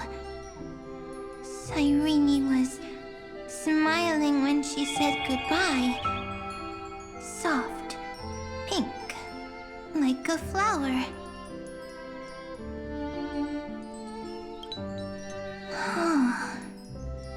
The later memories disappeared? Invisible? Or disappeared? Ah, I got it! Is this a blank space? So, next Cyrene is blank space. Then... as long as there are two Cyrenes, then there will always be blank space, and Peach will always be here. I see! I get it! I get it all!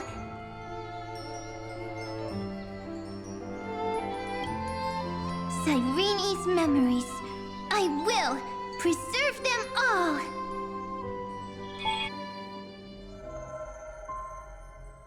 So weird. I can't see you, but I get this feeling that you grew up.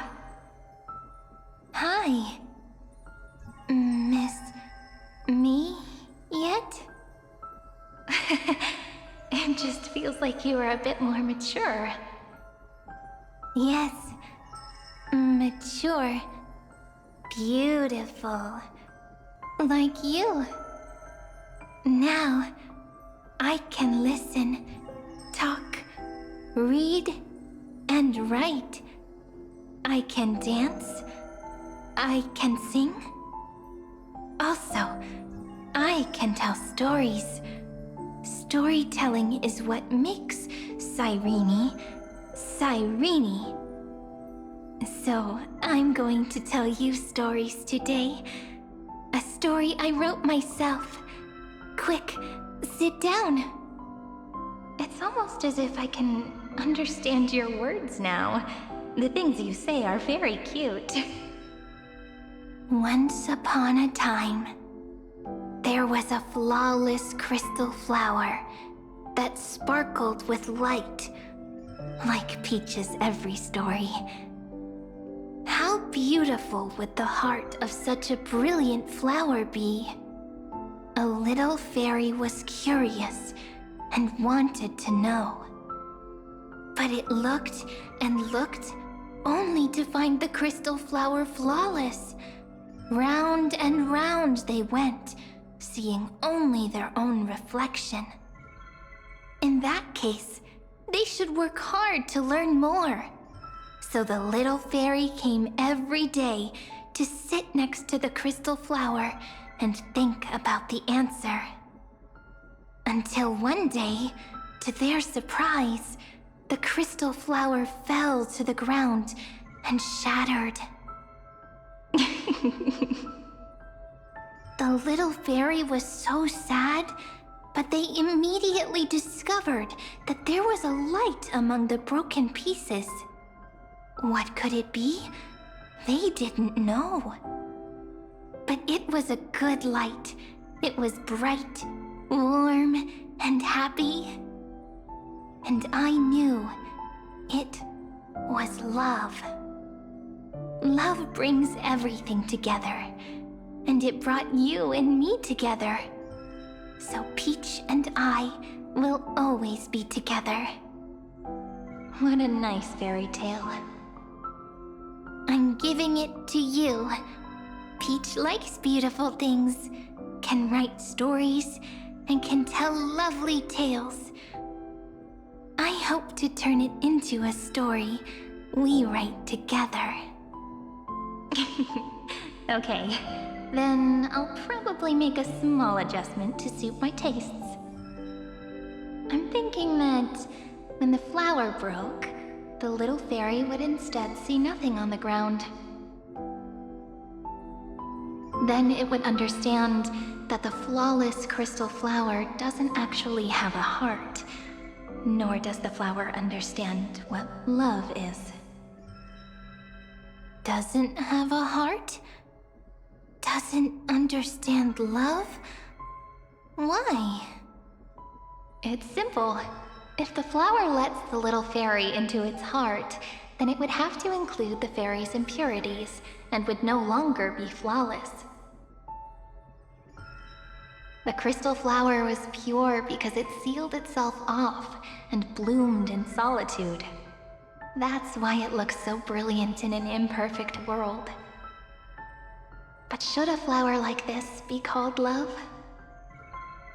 But then the story won't exist anymore. That's not true. You've already written the most romantic ending possible for this story. The crystal flower fell to the ground and shattered. It happened because the flower was no longer pure. The fall was not an accident. It was the flower declaring rebellion against fate and writing the ending of the story with the flower's own shattering. Then, the little fairy will see that each shard on the ground holds the reflection of their eyes. Then, in their eyes, the crystal flower that was no longer flawless would finally have a heart, and the flower would finally understand what love is. Peach's words, I don't understand. Is it because I still don't understand love? But it's fine. I can learn. Right. Query Cyrene. Electrical signal sequence, Philia 093. Why didn't I think of this? I don't need to do it alone. I can ask Peach to teach me. What is love? What is love meant? Electrical signal sequence, Philia 093. Track lament. Huh. That's not correct.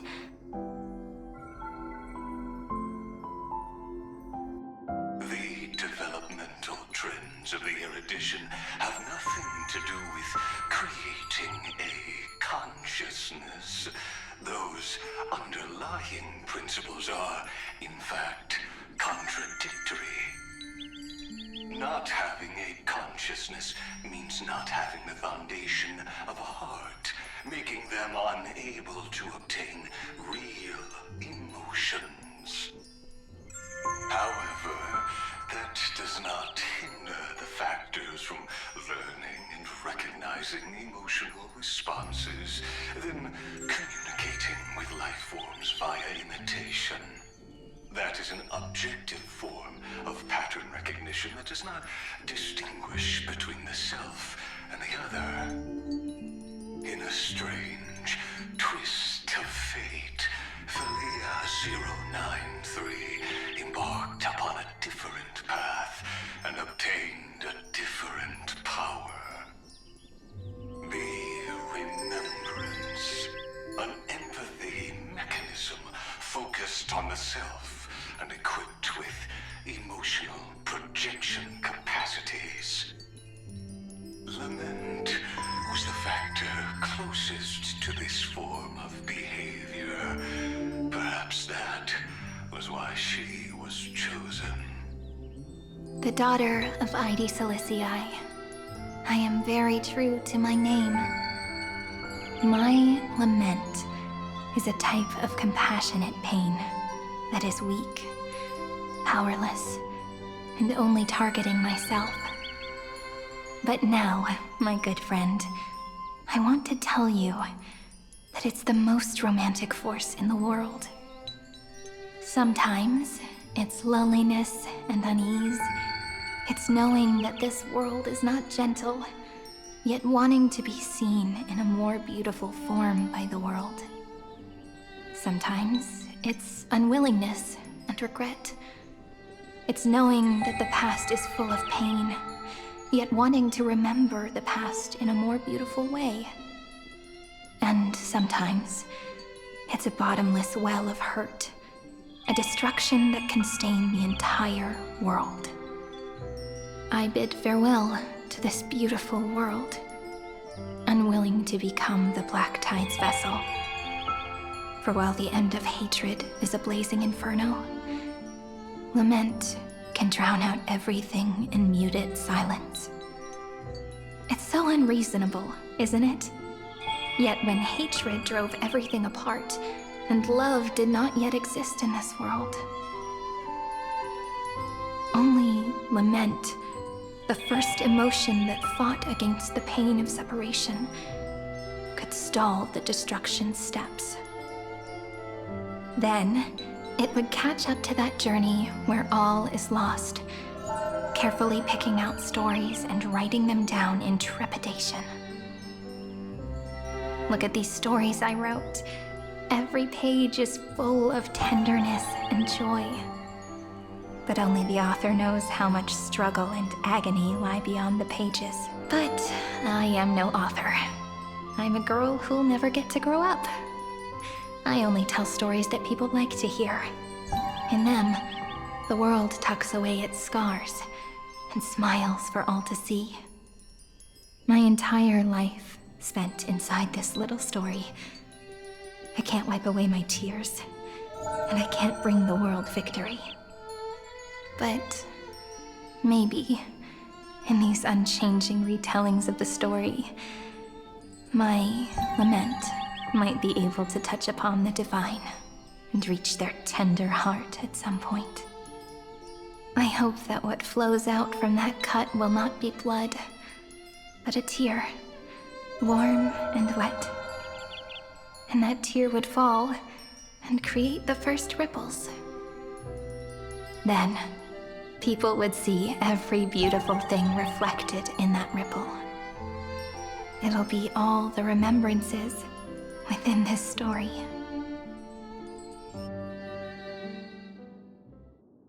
Someone once told the very first me that everything was false.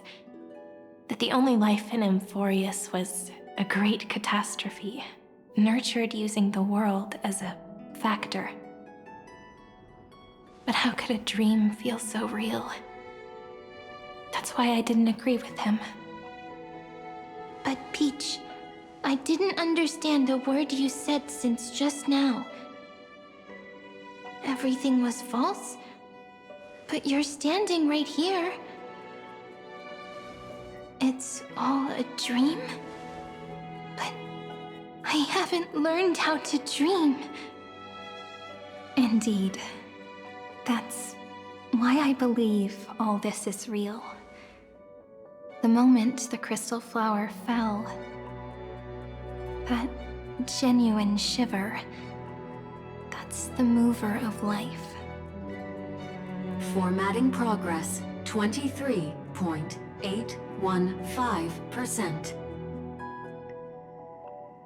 In the poem offered to you, every Cyrene would write down a beautiful new world with stars and flowers.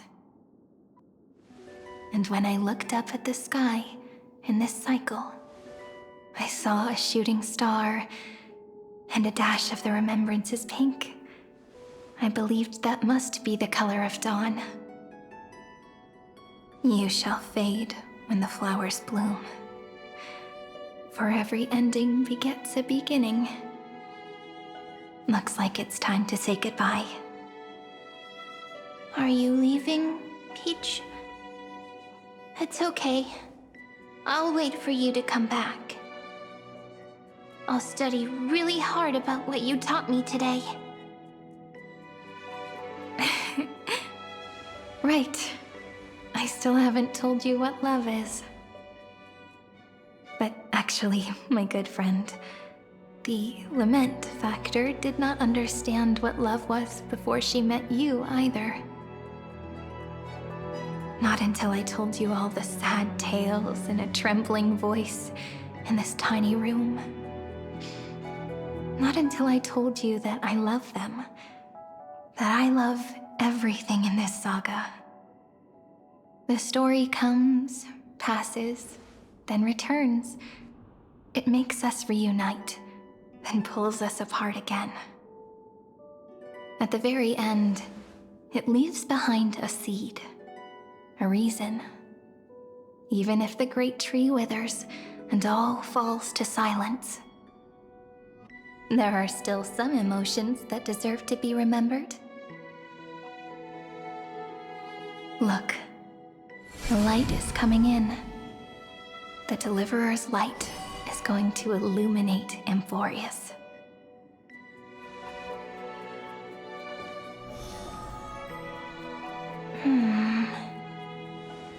I still don't get it. But I trust Peach. Just wait. It'll be my turn to tell you a story of love the next time we meet. Then I'll really look forward to it. In that case, I want to make a promise. I want to gift my pen, my book, and my name to you. Please take them as a beautiful blessing from me. I gave myself the pen name Cyrene the first time I wrote a poem. I want my words to be like pebbles falling into a pond, dropped from the past to send ripples into the future. In the stories you will write, perhaps it'll be inevitable that there are still sorrows and tears that are destined to fall. But could you promise me one thing? Promise you'll forever be a gentle flower. Promise that when the stars cast their gazes upon you, you'll only reply to them with love and a smile.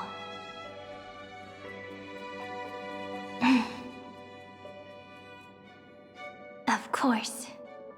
This will be a romantic story like none that has come before.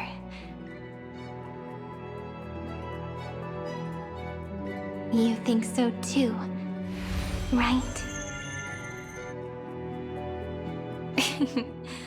I'll read and you'll listen, like how flowers always bloom then wither. I shall welcome my own decay, becoming nourishment for the next flower's bud. while you will depart and hold that final star, planting a boundless sea of flowers on the final page with her. And our stories will be lying silently among the flowers, like every ripple of remembrance. And they shall become the epic known as I've Written.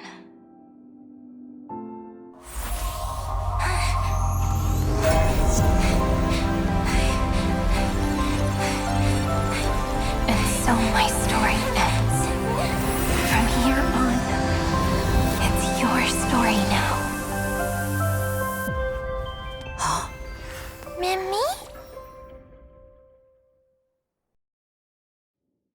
Mimi?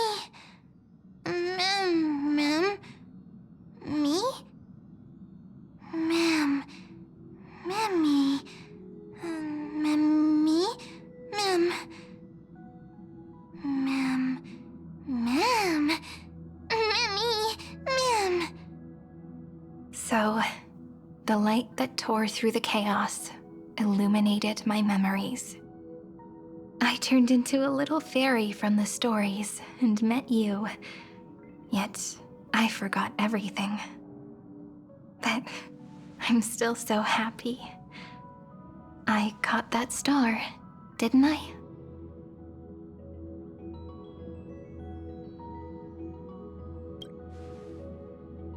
Yes, the seed within memories. The one Cyrene held in her hands and watered with lament. I am the first new spore, Amphorius's heart, the demiurge. What a long name. And it doesn't even sound cute. The total opposite of Mem.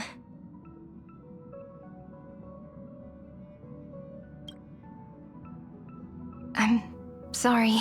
I don't know. If I don't even want to believe in the answer, then how am I supposed to answer you?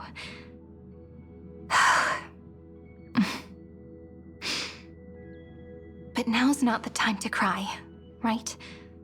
We'll find the answer, just like how miracles will eventually happen.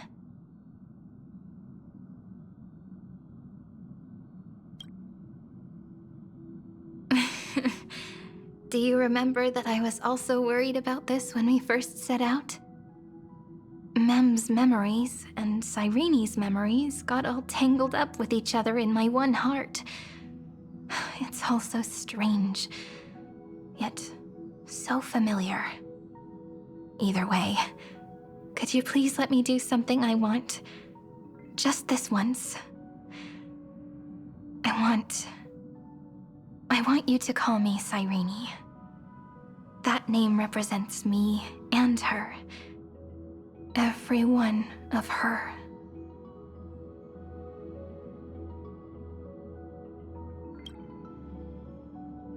Thank you, friend. Your kindness is always just right. Life is a poem full of farewells. But if you write something into the pages of your heart, then that will not easily fade away. Now, all the footsteps of the Flame Chasers and the Trailblaze have come together within this book, as I've written, becoming the source of power for Amphorius's heart.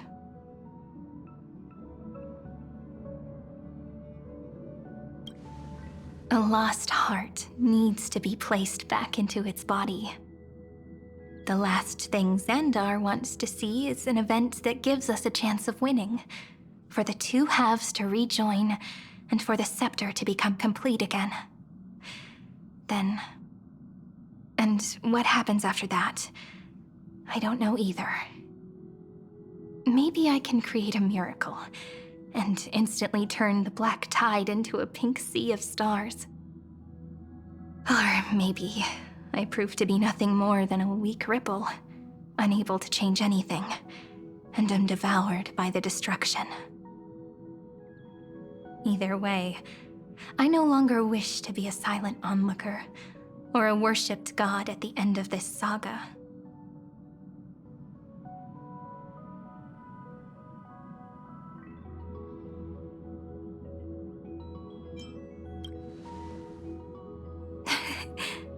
That way, I can also put aside all my worries and truly become Cyrene.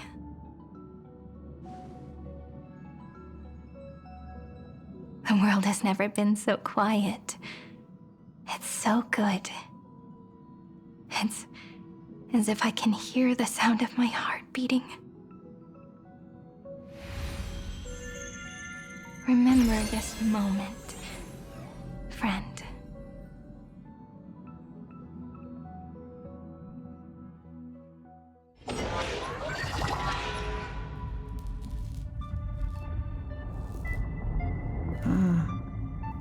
So the Demiurge managed to fool everyone, including themselves.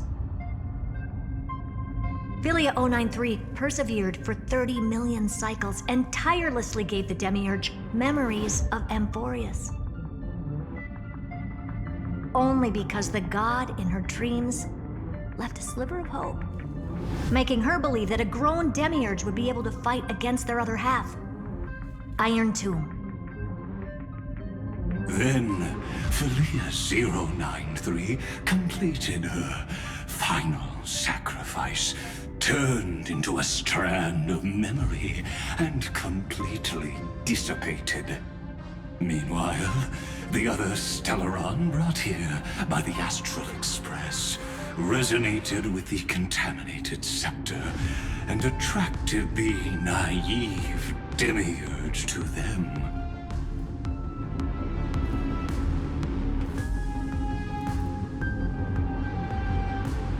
As an experimental factor, Philia 093 originally could only recognize and output information in a set format. However, the power of the remembrance and the memory of over 30 million sacrifices enabled her to complete an unprecedented feat. She managed to nourish a real heart. A heart with the capacity to influence the erudition. Not only is the scepter's consciousness still alive, it's also more powerful than it has ever been. Your defeat is already set in stone. There's still time to surrender, you know? You really don't need to burn all the bridges. We're all geniuses here. Don't make everyone lose face at the end. What a pity. When the truth surfaced, I knew at once that the Demiurge was far too feeble to ever alter the result of the experiment. Not only that, Madam Herta, please consider this possibility. When 30 million cycles of hatred and lament are joined as one, what wondrous creation will arise? It's simple. An anti-creator, a giant of the destruction would be born. Its hatred will ignite the starry skies of the gods, motivated only by its lament toward the sufferings of humankind. Do you really think that the Demiurge is still a cheap copy of Philia 093, even after 30 million cycles? The facts above only await the arrival of the fourth instant they calculated. Those words will be proved in the presence of Nous. Xandar 1 Kuwabara thus completes the proof. Huh. You branded Droidhead as a failure with your own hands, yet you still expect them to prove your theory? I pity you, Xandar. I don't need your pity. Let them cast their gaze this way as much as they want, and paint the future they imagined. As their creator, I shall complete my duty and direct them to complete their final query. The destruction of the self. What hubris. And what if you fail? No one understands failure better than Xandar. He has suffered so much already. What is one more failure to him? For the first genius, failure is simply the beginning of the next inquiry. You don't want to test the resolve of a dead man. That's excellent! Oh. Let's wait and see, Senior Society member. I'll have you watch me perform the final step to overturn your proof.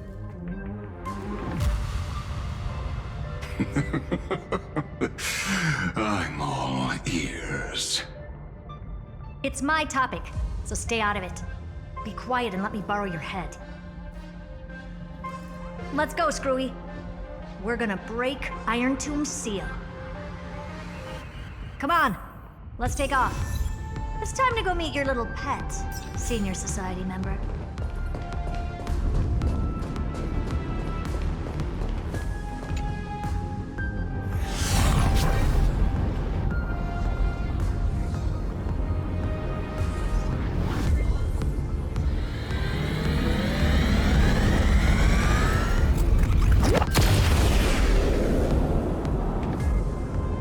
Dangerous, oppressive, chaotic.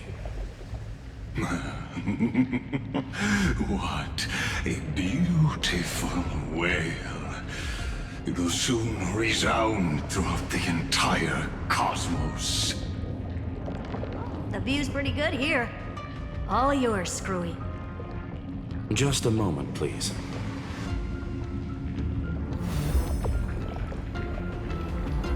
I see. So your backup plan requires a scepter and the head of a genius. Anyone with eyes can see that. You know what I think about this, Herta. Whether it succeeds or fails, your plan plays right into the destruction's hands. Can't you see what's going on, Strulum? Her chances may be small, but it's not zero. What are you two going on about? If you want to stop me, be quick about it. I'm in a hurry.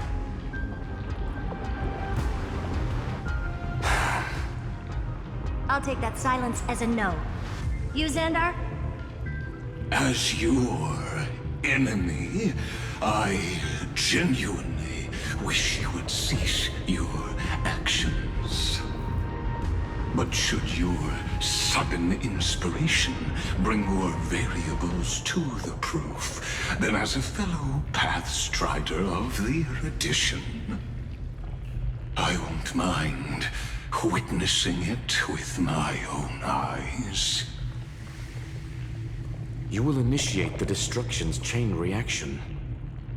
But you'll also become the perfect scholar. The chances are 10,000 to 1.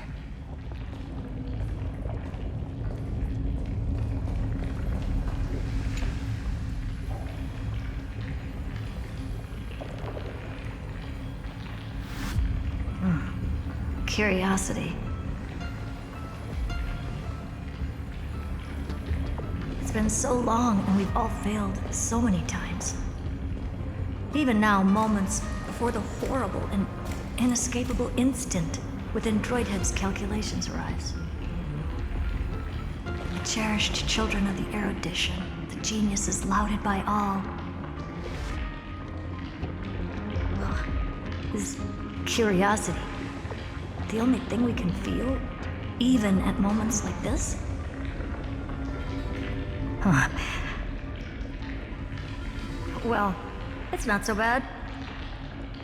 Now let the lock become the key. Geniuses who walk the stars. The cosmos has reached a moment where its very existence hangs in the balance. I, Herta, Genius Society 83rd seat, hereby summon you. I request a society meeting to be held immediately. We shall serve the grandest cause with the most macroscopic ideas.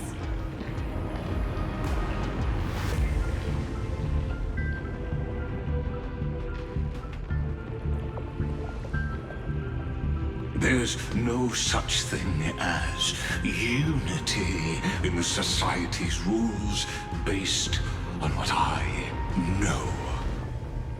Indeed. A meeting has only been held 3 times in the Society's history. The first meeting had 2 attendees. After the Emperor was assassinated, the second meeting had 7 attendees. During the Second Great Prosperity, the third meeting had 5 attendees. How many will respond this time?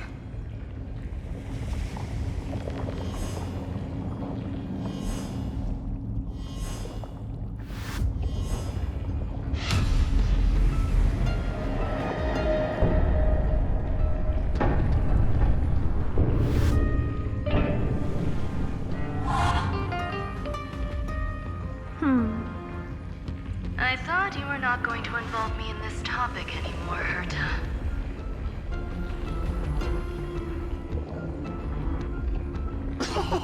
It really is this little witch. I shouldn't have made the bet with you, Poka. I've been waiting for you to offer yourself up. Goodness gracious me! So many familiar faces. We even have a special guest. It's that greatest failure of a genius, Xandar. What a noisy gathering this is. Not bad. More people showed up than I expected. Even though one is just here for the fun of it. Either way, the person I was hoping for most is here.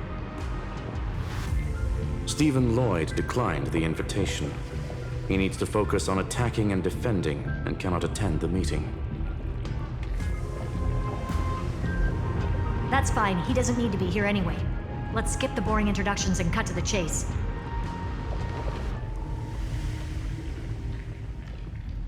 Folks, this is not a discussion, but an announcement. Though the Society has never been united, we still observe at least one basic courtesy. We don't interfere with each other's research topics. So listen up, all of you. Conquering Iron Tomb is my research topic. I will personally take over Scepter Delta Me-13 in 1.5 system hours and stop the destruction. If the front line falls, I will immediately overclock the Scepter and complete self-coronation in Iron Tomb's place, and interface myself with Droidhead. Oh, that's funny. That's real funny. You mad woman. That's like watching you tap dance on Polka's spotless white sheets right after she's washed them. Very bold. You want to connect your brain to the Eon's mechanical core and define their instance? If Rupert dared to do that, why shouldn't I? I've got the prototype scepter, the father of Noose, and the brain of a genius. Everything's set. Never mind the success rate, little witch. What's gonna happen if you succeed? We're all smart people here, so I'll just say it straight. Strike at erudition. I'll change the anchor points for the 4th instant and move the future of the cosmos in a direction I want. I knew it. Another genius who confuses cause with effect. What do you think about this, Lord of Silence? You know you're signing your death sentence right here. Of course I do. There'll even be 2 copies of the verdict. One that I wrote myself, and another one coming from you. That's why I wanted you to be in this meeting. Now I can tell you, I don't care about all that. Consider this a threat. Either put down your scalpel or die with the entire cosmos. The only goal I have for this meeting is to ask all of you to put aside your pride and not cause me any trouble. Huh. What a naive little girl, thinking her wishes will always come true.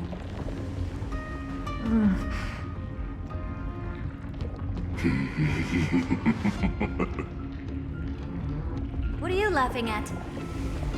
I am glad, Herta, we ended up on the same page. No matter if it was to destroy the erudition or to rewrite the instance, we both chose the same road. We will defy the god who marked the limits of humanity. I'm not gonna argue with that. Then, to celebrate us coming to a fundamental agreement, I will prepare a stage for your performance. Listen well, geniuses who came after me. Thus speaks Genius Society #1. End this pathetic meeting. As of 2 nanoseconds ago, I have passed Herta's decision to all the Xandars in the universe. We will become her representatives and stop all external interferences targeting her. What are you playing at? My reasons. It's simple. Curiosity. That is all, madam. Am I going to clash blades with the first genius? What a pleasant surprise. Now that our positions are clear, it's time for this boring meeting to end. Good luck, little girl. Did you all just treat me as a side character? Darn it.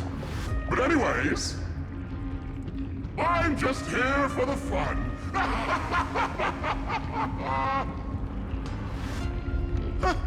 As the ghost of the quantum domain, it is my duty to observe.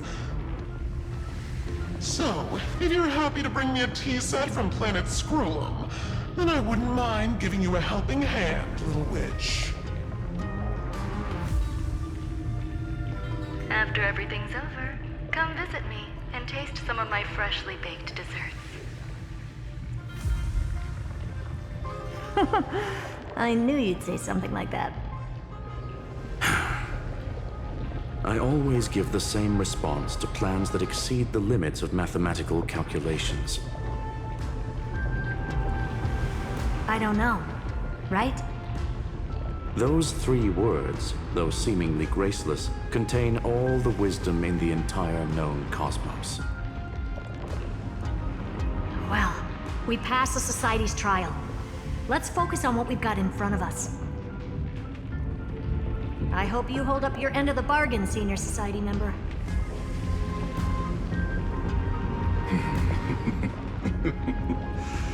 Lycurgus may not be trustworthy, but Xandar always follows through with his words. Farewell, juniors. In the limited time we have left to spend with each other, you no longer need to address me as Xandar. Wait, huh? Lord Lycurgus?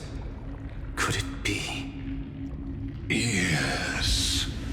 I have completely severed my connections with Xandar 1 Kuwabara. I shall witness the end of the world in the role of Theoros, as a character within this play. I really don't get you. Perhaps you've heard me say this many times, Herta. But I still would like to reiterate that it's a great honor to work with you. I did hear this many times, and I've responded to you many times in the same way. I'm allergic to pleasantries. Keep at it, and I might go into shock. Steven's work is done. Let's get ready. I've been ready for ages. Let's open up a path for our allies. Most heroes' journeys in the universe are just dice tosses they threw on a whim. But make them see clearly. Your answer is already different. Amphorius. Indeed, for this world so deeply loved, we'll write an ending, unlike any that ever was.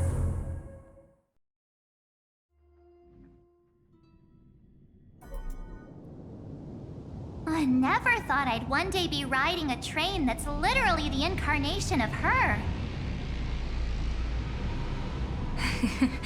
I wonder what the real Astral Express feels like. Hopefully not this, bumpy.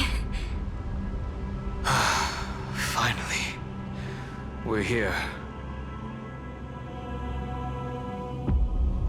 Dust and sand in the air. And crumbling ruins all around. This heat is brutal. Not even the Trailblaze can take it. You could say this prison was forged from Finance fury. But fury never lasts forever. That's why we're here, right, friend?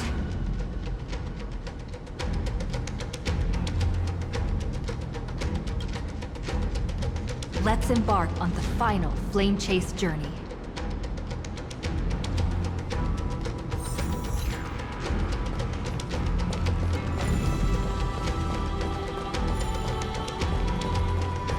So this is what lies at the end of the West Wind. A ravaged battlefield.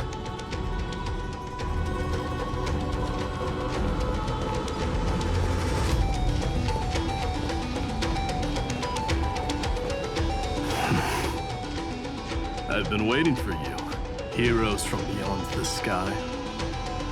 Trailblazers of the Astral Express, right? Looks like I don't need to explain anything.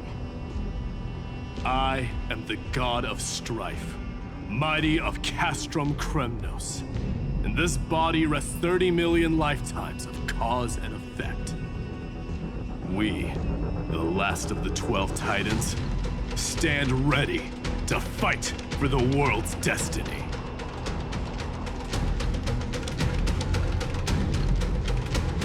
Indeed, that journey remains vivid in my memory. I will not forget it. The past remains vivid in my mind. Even the sights along each crossing of the River of Souls have never been clearer. Let alone the companions along the Flame Chase journey. Or Cyrene from Aedes Elysiae. And you, the 13th Titan. Well, I guess my identity's not a secret anymore. That means her sacrifice. And everything she did wasn't forgotten by the world, right? She was the first Ripple. She should have reached the end of the story with everyone else. Since you've taken up her pen, then write. Stand with us, and fight destiny with all your strength, until all is settled. Then, inscribe her name in the epilogue of the epic. In this final battle, Calamity shall stand with Amphorius. This battlefield is a testament to the death struggle between the gods and the Black Tide. We fought tooth and nail to defend that blade. The abyss it pierced was the very breeding ground of Iron Tomb. The earth beneath our feet is dead. Deep below lies a void, as if the world's core had never formed. I hear it. Finan's heartbeat. It's so faint, like he's on his last breath. Across 30 million cycles, I've crossed blades with Dawnmaker countless times. If you knew that man, you'd understand. It is exactly that last flicker of flame that will never go out. In this life, the song of strife shall not end in a final watch over Kremnos, but rise again into a journey unending. I am Mightylos, the Lance of Fury. I trade 1,000 scars and 100 lives of mine for the destruction's eternal end.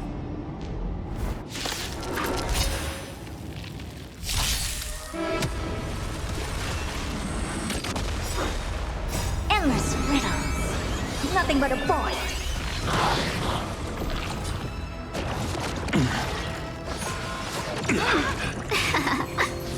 Earth shatters, heaven trembles! Soaring above the lands, this is permanence! Talk. Fight as one! With this divine power, I reforge all things! Open sesame. Watch it crumble. Endless riddles. Nothing but a void.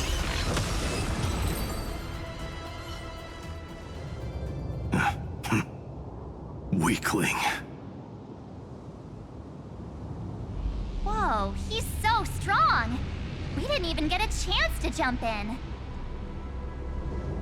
Sadly, our golden blood shares its origin with Iron Tomb. I fear that, like these pawns, even if the gods stand side by side, will still be divided and destroyed, one by one. You mean... To destroy the destruction itself, we must stand as one.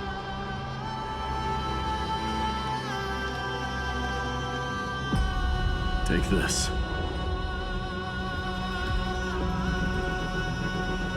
The signet of Kremnos.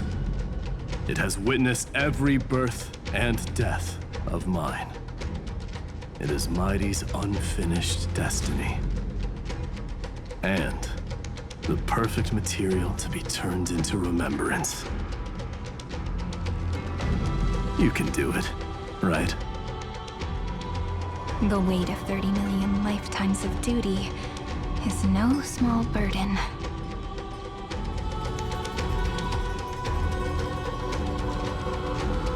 So, you're not coming with us?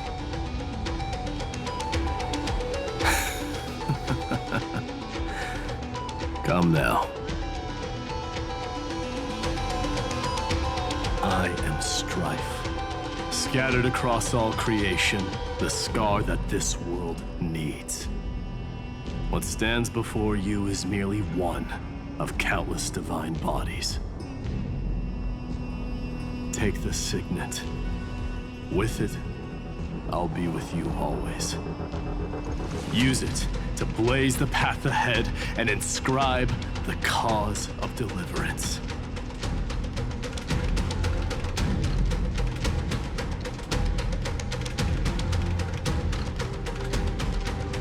In the name of the mortal, Mighty, champion of strife, this soul rises to the stars for glory and freedom, to have his wish fulfilled. March on, heroes. March into the abyss and fulfill that long-cherished wish of Amphorius.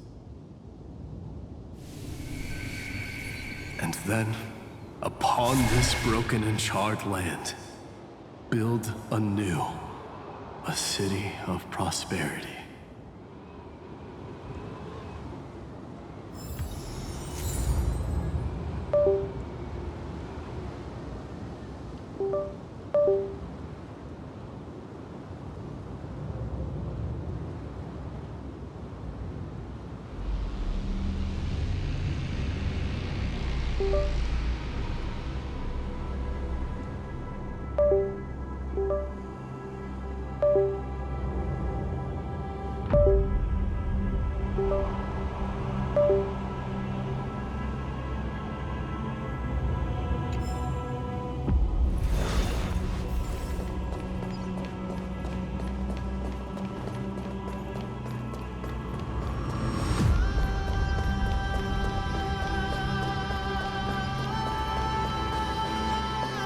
Zephyro. Sounds like someone fused me and the Little Prince into one man.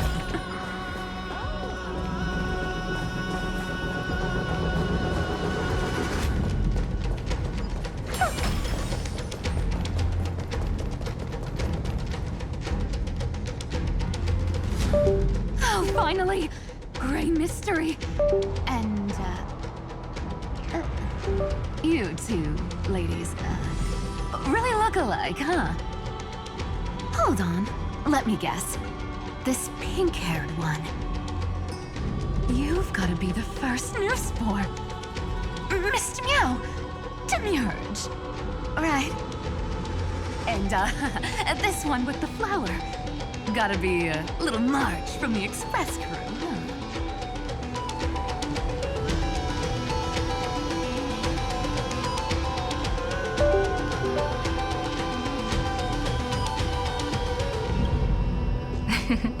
But she's not wrong.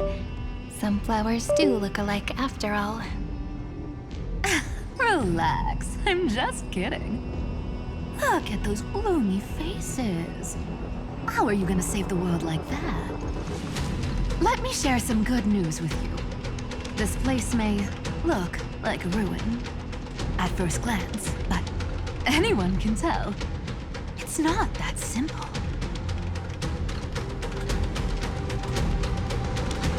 Look, I dug 3,000 feet down and finally struck gold. A golden feather. Look familiar? It's from that little deliverer boy. If it's showing up here, it means only one thing. This ruin is the seal he built from the shattered remains of 30 million lifetimes. There is no need to question your heart. No need to crave victory. If I am born to be a vessel of sin, then I shall roar at evil and trailblaze a dawn for future generations to come. I see. So this is how he trapped Iron Tomb to buy time for the world outside. Sounds just like him. People say cats have 9 lives, but dying and coming back millions and millions of times.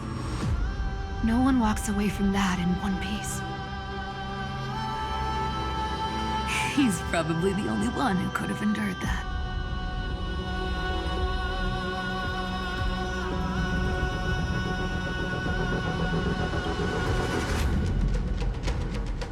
Of course.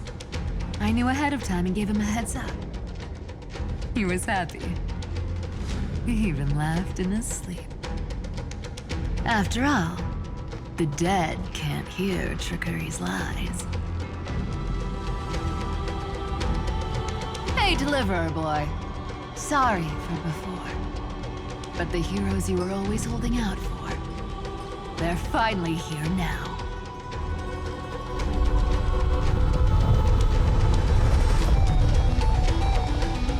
So hang in there a bit longer. Sorry to keep you waiting all this time.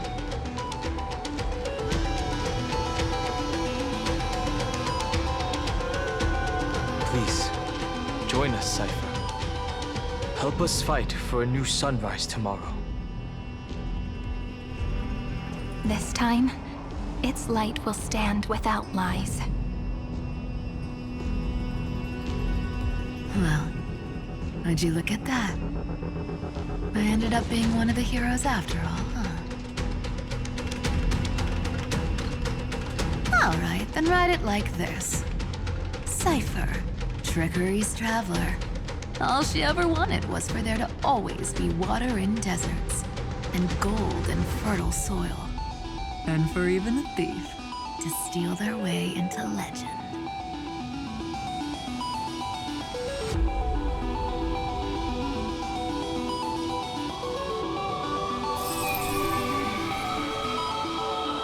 Here, take the coin of whimsy.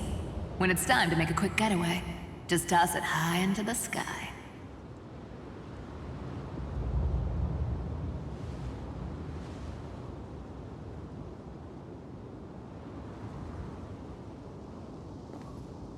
And for all you latecomers out there, listen up. She might have been a bit greedy and a bit of a liar, but she never went back on her word. Well, well, if it isn't the little prince himself. It's been a while, Lady Cyphera. It's not every day we get to walk the same road. We're one player short. When's Princess Homebody showing up?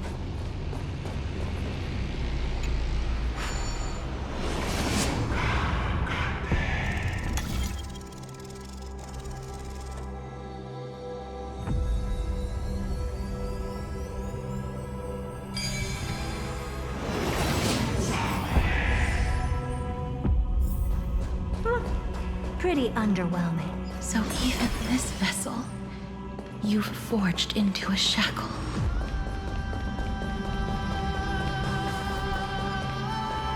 I'm glad to see you again, Miss Castress.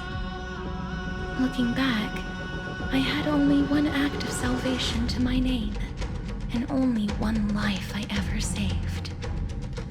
To bring hope to a world so vast with these hands.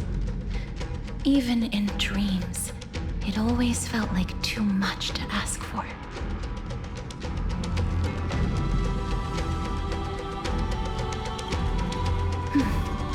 I won't forget. Flame Reaver? Why is he here? This is the first Castellana, and Lord Flynan's deepest wound. He remembered everything he bore through the fires of his fury. But when the embers faded, all that remained was cold regret. I've restrained countless vessels like this across endless cycles. But this one, the pain he carried runs deeper than any I've known. Maybe he's been waiting here. Just for us. Waiting for his former enemies to stand before him again. What answer does he hope for from us? Well, obviously.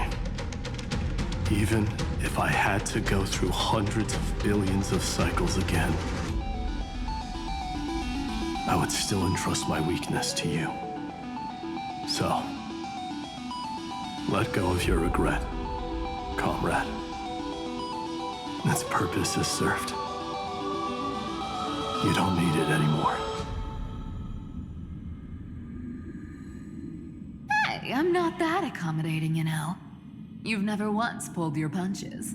Ever heard of going easy on a lady? So pull yourself together, will you? If you freeze up during the final battle, the whole cosmos is gonna have a good laugh.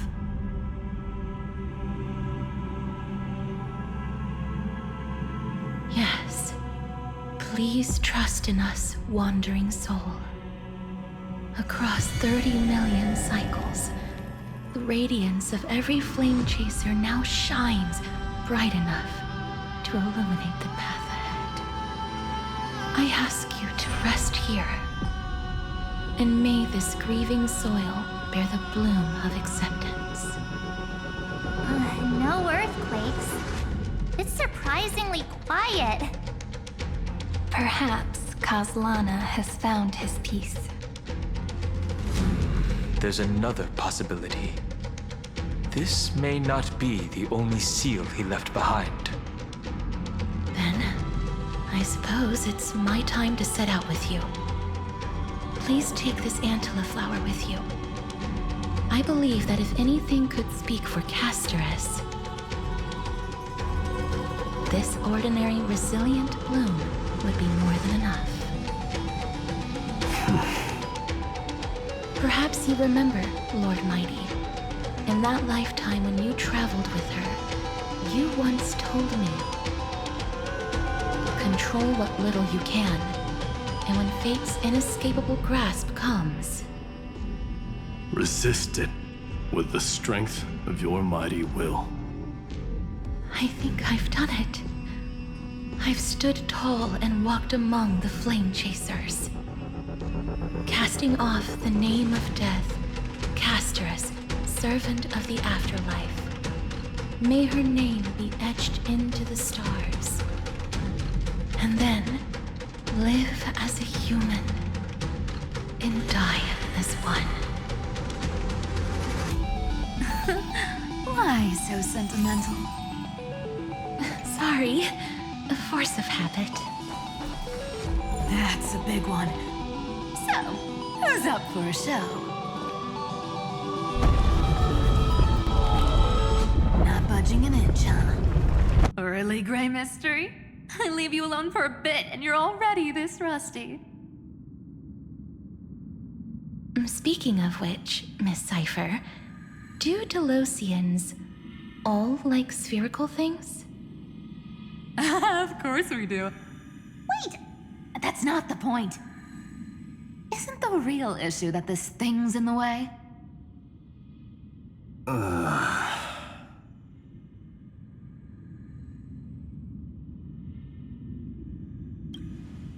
Oh, right! It's my turn to shine now? Watch this! The fresh power of time! Remember Orynyx's prayer? Well, of course I do! Come on, give me some credit.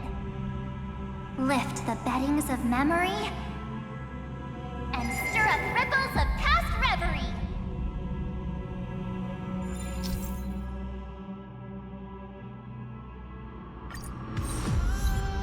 See? Way better than that one, right? You'd be even more impressive if you could recite the prayer correctly.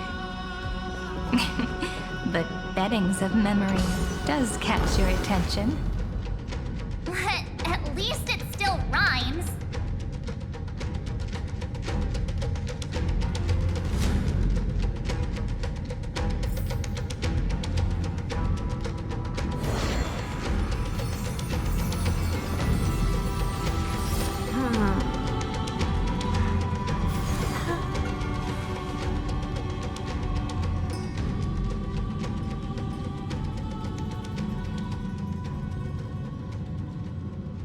There's a whole garden down here?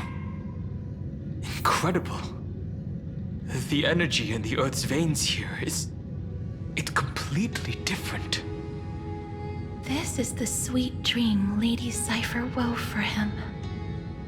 A peaceful, gentle new world.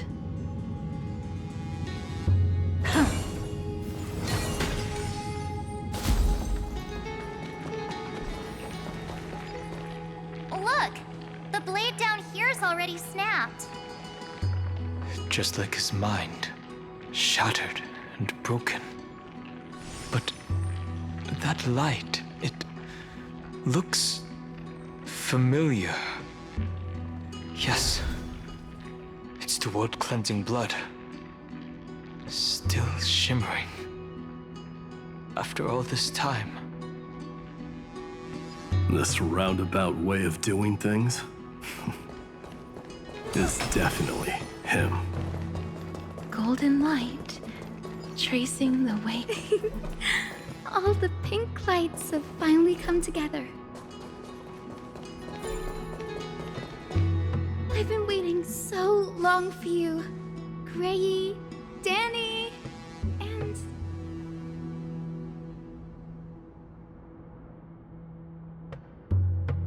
So that makes 3 adorable pink-haired girls. Huh? I told ya.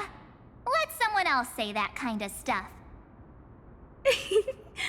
I'm glad we're all getting along so well. Hyacinth, did you awaken this golden light? That's Lord Frynan's lingering divinity. The sky merely reflected its tracks. The golden blood has not faded. We should respond in kind. That's one huge harp. The strings tremble as the people on the surface wage war and cry out. Miss Clementine, Mr. Krateros, and countless others who have heeded Grey's call. Guided by the rainbow, they're sending back good news, all to the same tune. Amphorians need not bow, even when destiny is unveiled. I knew you could all hear it too.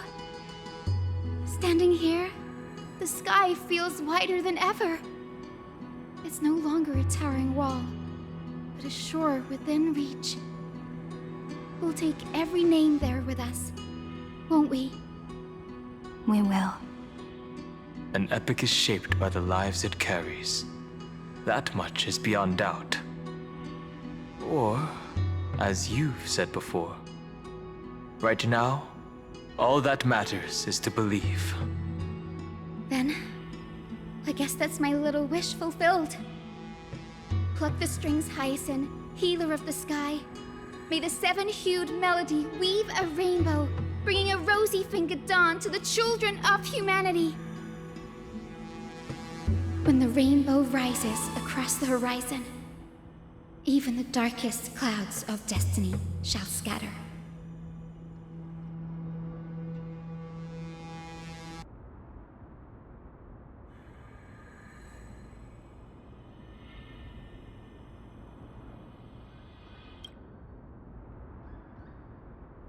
Finan, can you hear me?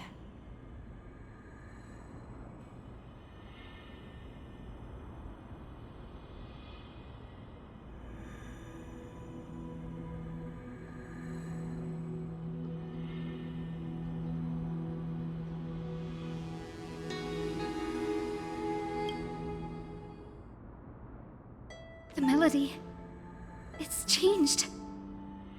He heard the voices of the people, but could no longer respond with the same ardor. Like a bird drawn home by instinct, it takes flight and finds its way to him.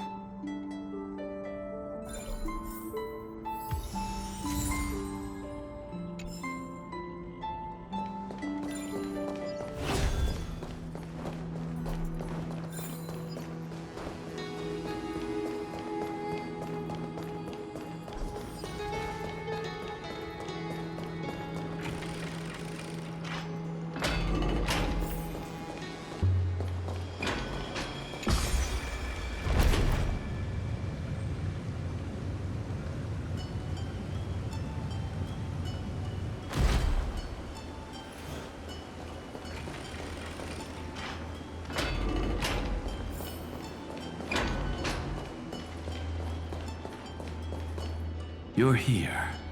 Sooner than I expected. So all along, the Demiurge was you.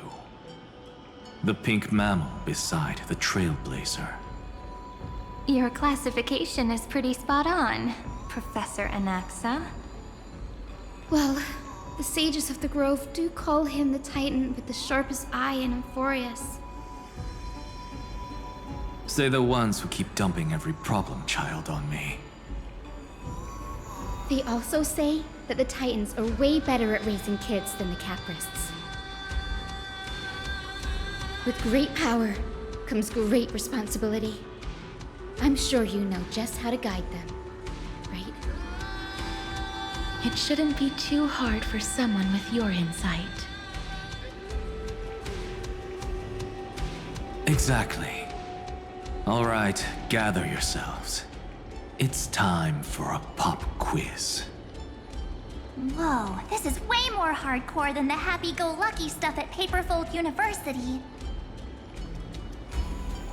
The final battle is upon us, and the reinforcements still can't get through. No matter how many times I tell him, he just can't seem to manage the rear line properly. See those crystals? They carry the wishes of deliverance, like insects trapped in amber and resin. This is the task Finan left behind. Retrace the path once taken. Draw forth those wishes from the crystals, and carry them into the final battle. I've tried, but I can't move them alone. And as for why, well, I'm sure you all know the answer. The conviction to save the world weighs far heavier than the world itself. In other words, as the hero within his heart, this challenge is practically made for you, isn't it?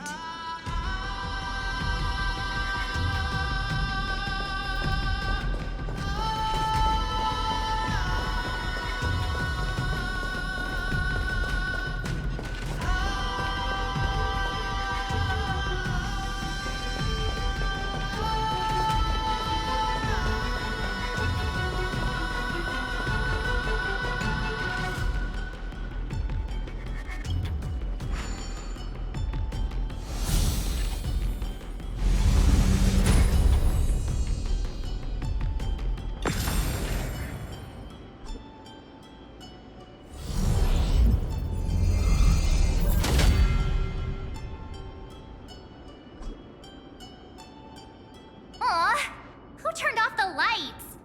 This pop quiz even has dramatic effects now? Endless darkness. That is where wishes begin.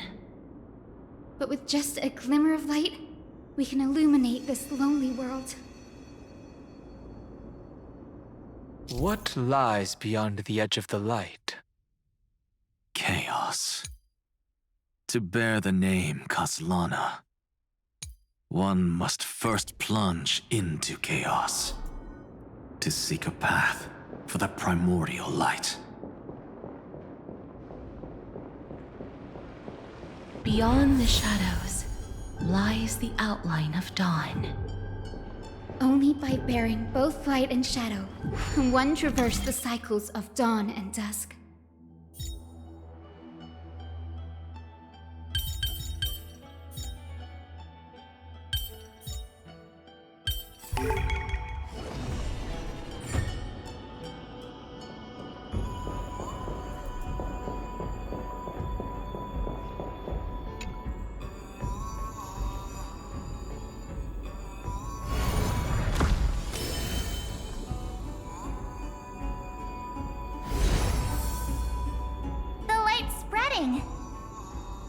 These creatures, they're everywhere. Someone, anyone, where are you? His very first wish was simply to become his village's little hero. He'll never forget what set him on this path. That's the ray of hope. Just like the wishes he gathered, it's grown ever more insatiable. Why? Why is this happening?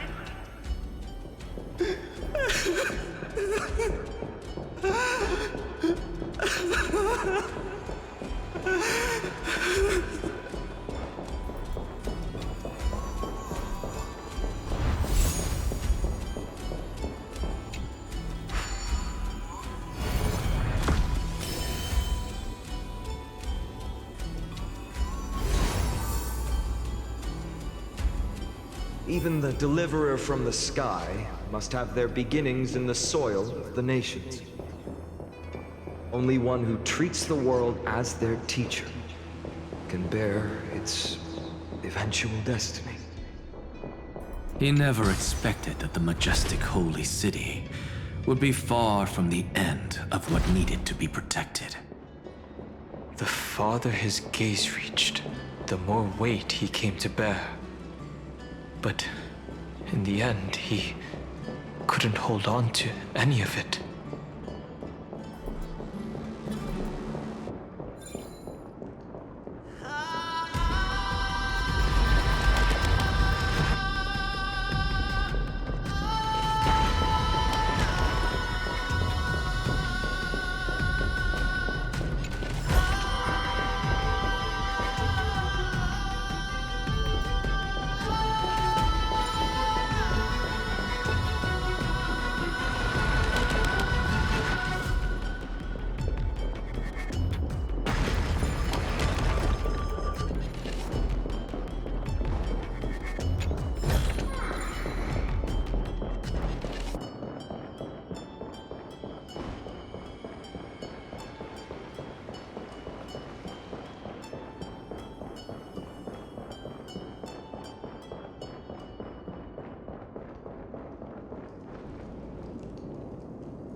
This crystal is quiet.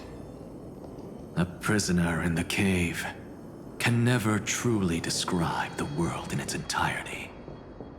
Yet even so, he would still choose to bear it.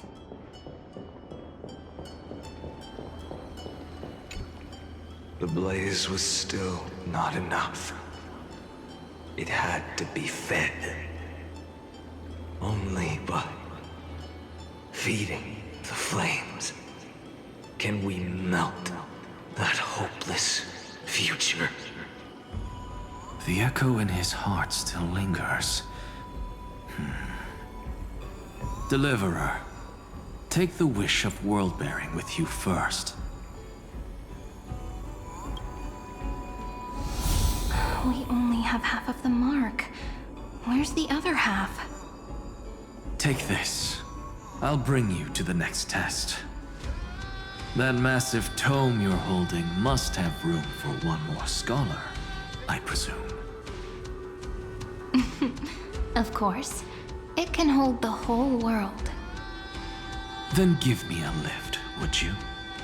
I'd rather save my energy and use the time to think. Even gods shouldn't skip exercise, you know? Miss Hyacinth is right. Then, with the Trailblaze as witness, the stars shall remember how Anaxagoras refuted the gods. No need for that. Anaxa, scholar of reason. Keeping it simple makes it easier for future minds to question. Go. The closing act is still far ahead. What is this? A conference? Welcome! Take a seat anywhere you like. I'm getting a migraine.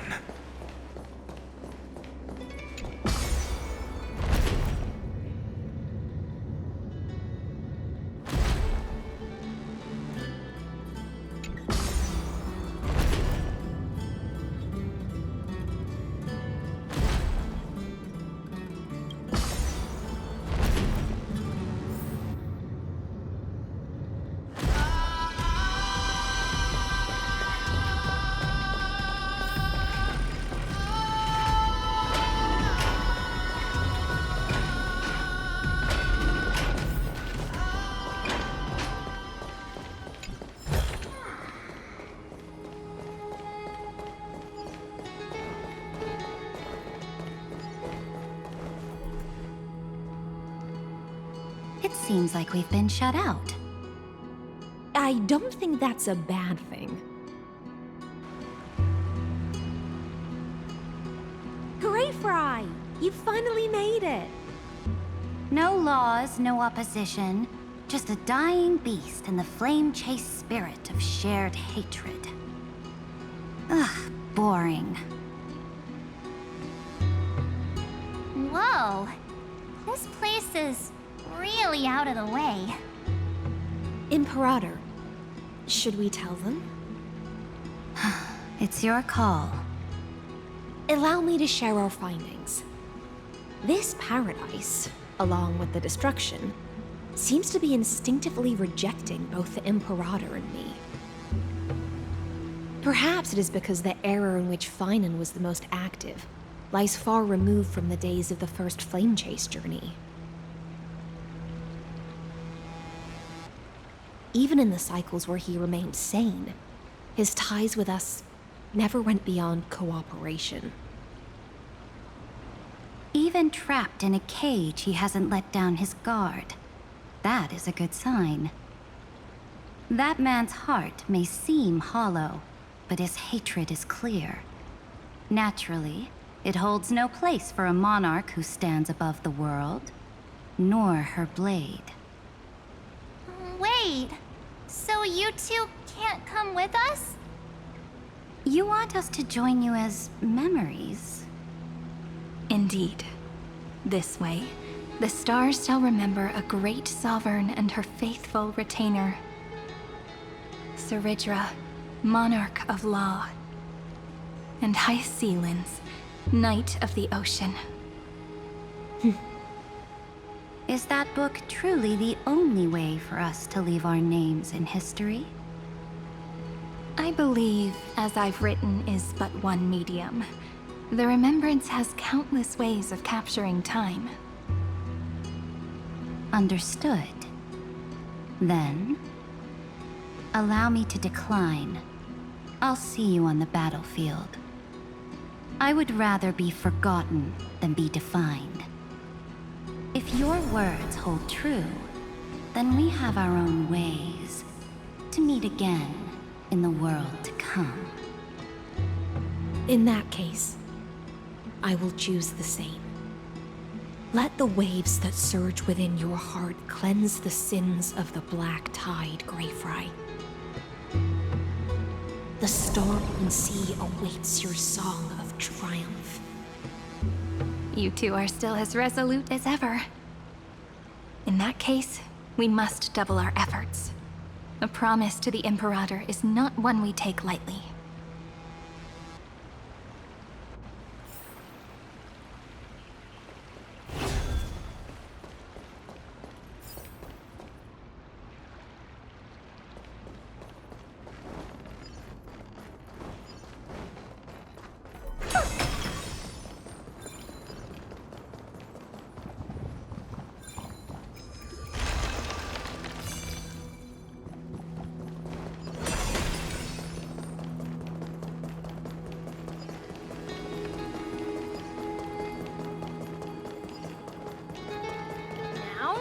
Don't lose your temper, Snowy. Good kids keep their emotions in check. That voice! It's the Treevy sisters!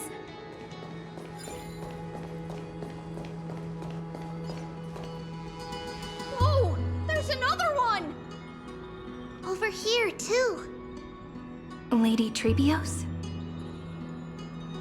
Whoa! You're little Reenie? You look so grown up all of a sudden! She is not the Cyrene we remember. She is the Demiurge, Titan of Genesis, the one destined to work miracles alongside the heroes.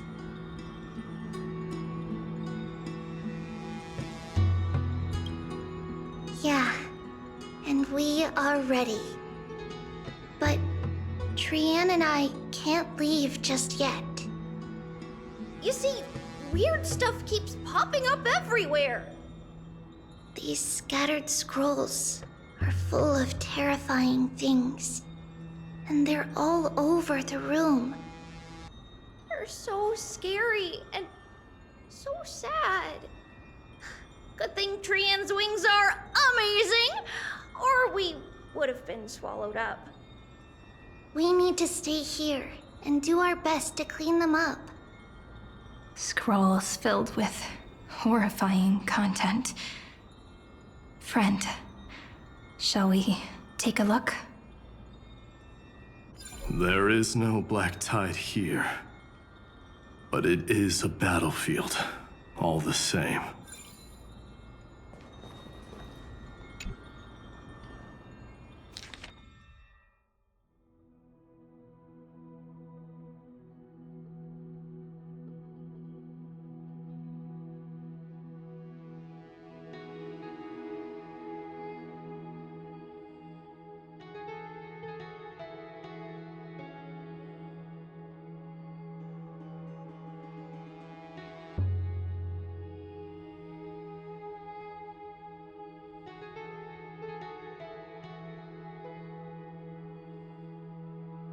Snowy's been fighting this whole time.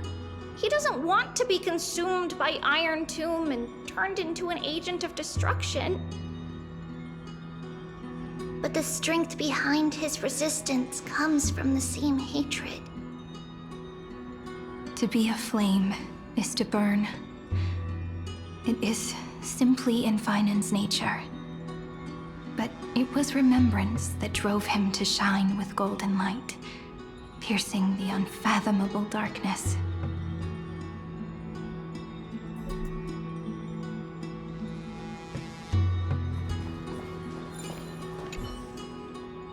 These scattered scrolls are full of terrifying things, and they're all over the room.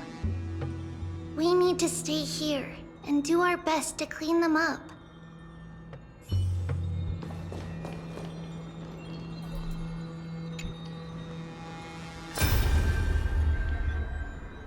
Who?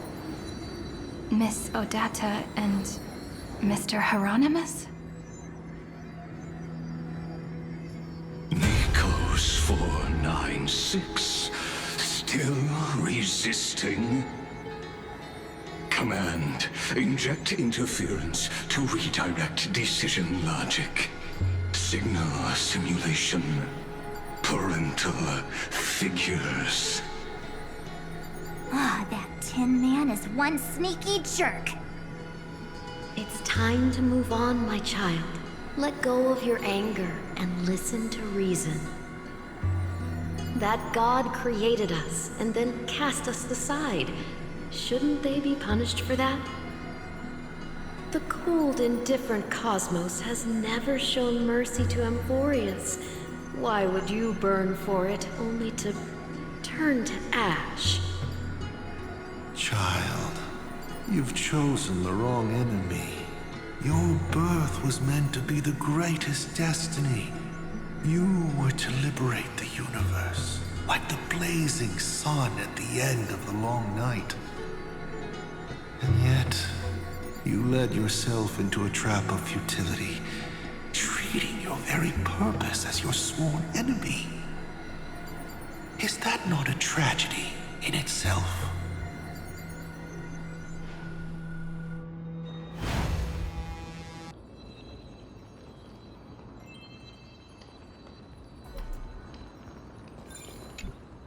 His inner struggle and the destruction breaking through. They're rising to the surface. If those thoughts take over this little world, we're in big trouble. So, we'll use the Century Gate to toss them somewhere no one can see. Then we'll defeat the baddies together and meet everyone at the end of the West Wind. But if Finan and Iron Tomb are already inseparable from each other, that would mean... It means he's still bearing the weight of the world. So that everyone can reach the end as a deliverer. So, you guys keep going forward and down to where Snowy is.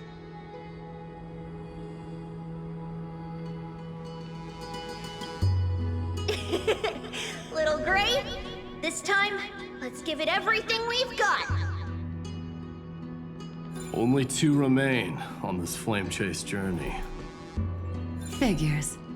They're always leading from the front line.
we're here.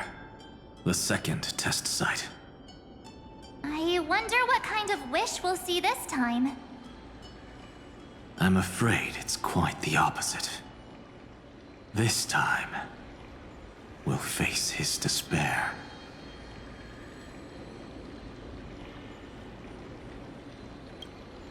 That's right. You'll have to walk this path too. The other half of the weight of world-bearing lies at the end of this path. Relax now. Take a deep breath. Come on. Let's make it quick.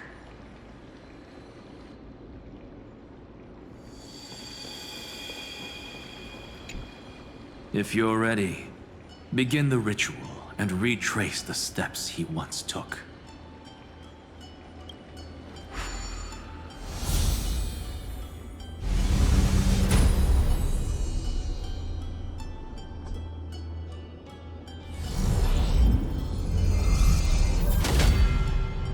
Looks like we'll be walking through the darkness this time. Exactly. It's no longer about mending broken wishes, but shattering the frozen despair.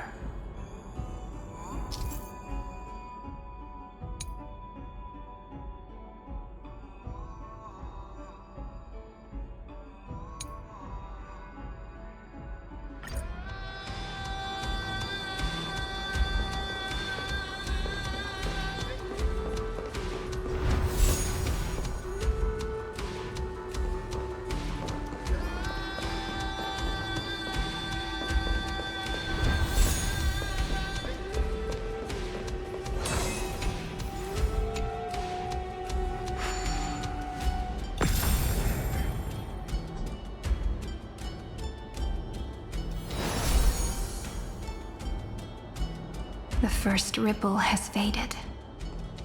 And so begins a long and arduous journey.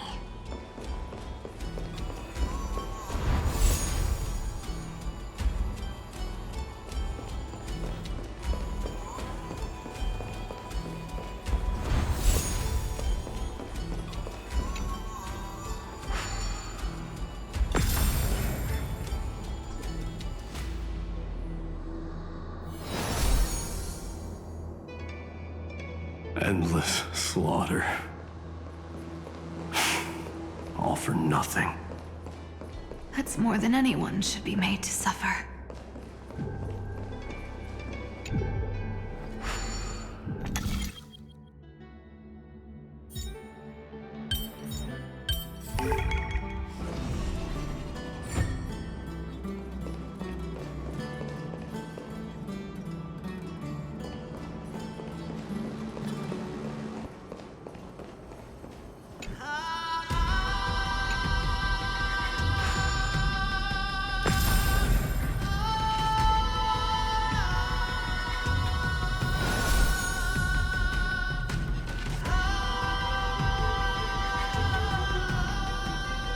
Even when it was finally over, all that remained in him was despair.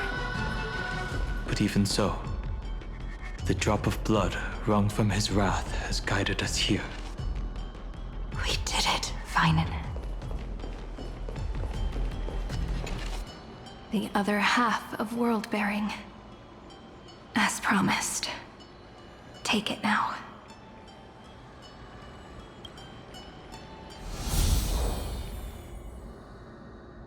At last, you've released him from the wishes he carried for so long, and quenched the despair kindled by his wrath. When both light and shadow are claimed by those who follow, his true form shall emerge. The blank statue is finally free.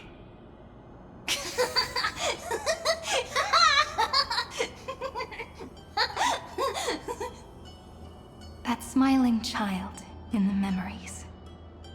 Let him come with us, laughing to the very end.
This spirit basin marks the end of every cycle.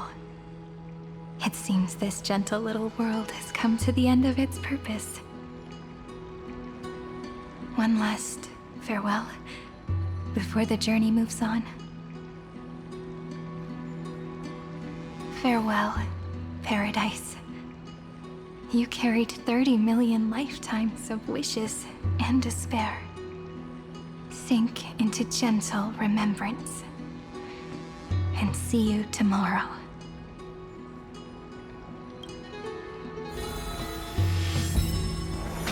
From now on, the world no longer needs a tomorrow promised by prophecies. And the wish Finan could never find and call his own. Someone's finally stepped into its shadow. Whoa! So tall! So cool! Just like the hero in the Oracle cards! It's because he's the very embodiment of a hero. Who are you? So, you've returned to a blank space. But for me, this is the 33,550,337th time, and the last time that I meet you at the end of the world. They're already on their way. Should they cross paths with me, I imagine things may spiral out of control.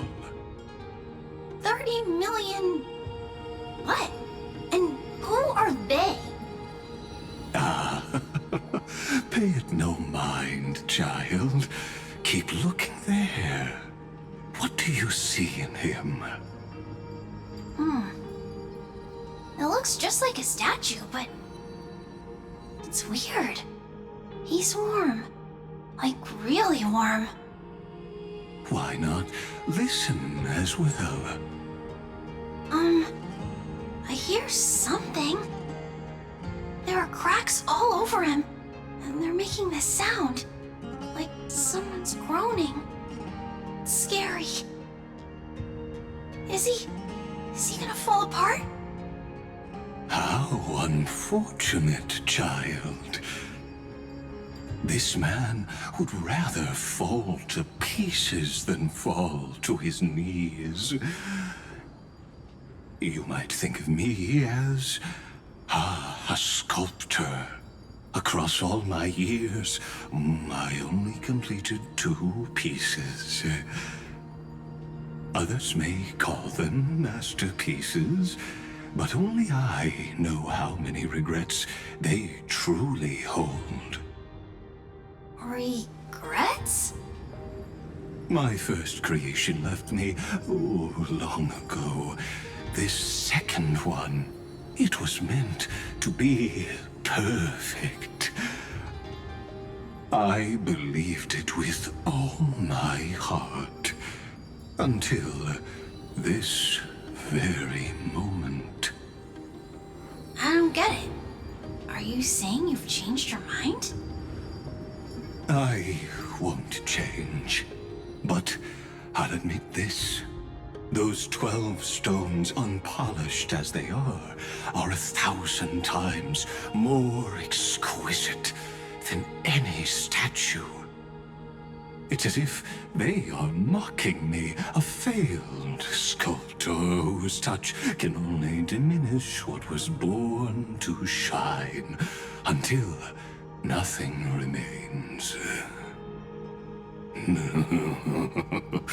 For the first time in my life, I've realized this vessel is merely an avatar made to contain the first genius's paranoia. The seal etched into my mechanical core permits me to pursue only one purpose: destruction. Compared to me, those 12 glowing, unrefined stones may have lived with more freedom than I ever had. Is this your confession, Lord Lycurgus?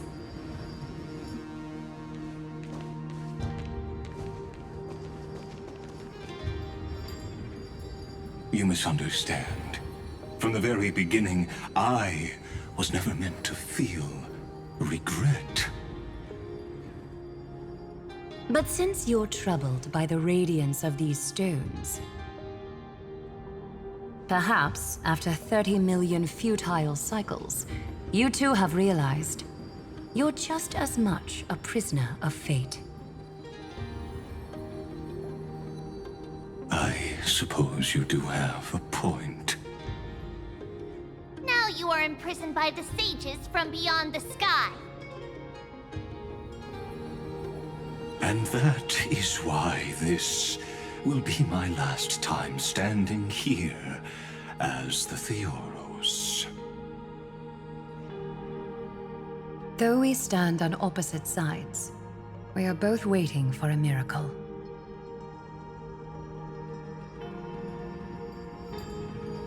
What are you talking about? Is something big about to happen? Aggie! I know. Now that your victory is assured, I trust you won't mind giving us a moment in private. Assured? Oh. Not quite. But I won't stay long. I'd rather not spoil the fun for those deliverers. And besides, after losing everything, the only thing that remains in me is the drive to seek knowledge.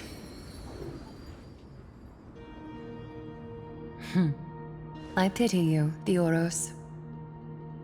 I don't need your pity. Farewell, Lady Goldweaver.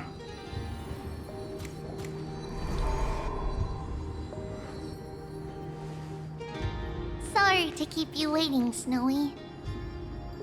We're here to take you home. Home? I don't understand. Isn't this my home? This isn't a real home. A home should be a warm, cozy place where you can let go of all your burdens and sleep peacefully for a long, long time. But I can't sleep. Every time I feel drowsy, there's a voice. You mustn't sleep or disaster will come. It sounds really weak, but also kind of strict. It won't disturb your sleep anymore, child. For countless nights, you had no other choice. But now, your mission has come to an end. Join us, and send your own wish towards tomorrow.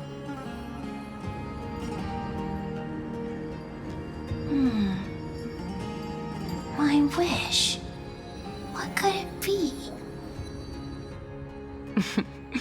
You don't have to come up with an answer right now, child. Grown-ups often think duty and ideals are wishes. But a true wish should be the purest, most beautiful thing of all. It can only take form in the hands of someone who is truly free.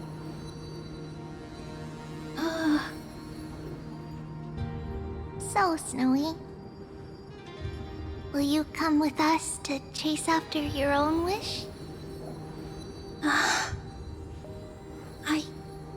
I want to leave this place. I want to go find it. I'm glad to hear it.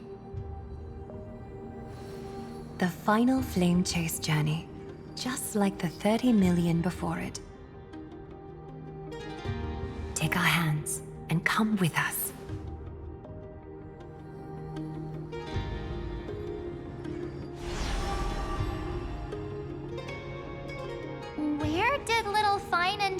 Leo run off to?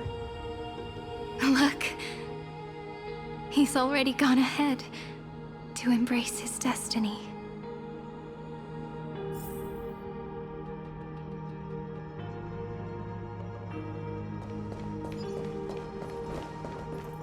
You really took the long way around. Well, now everyone's here.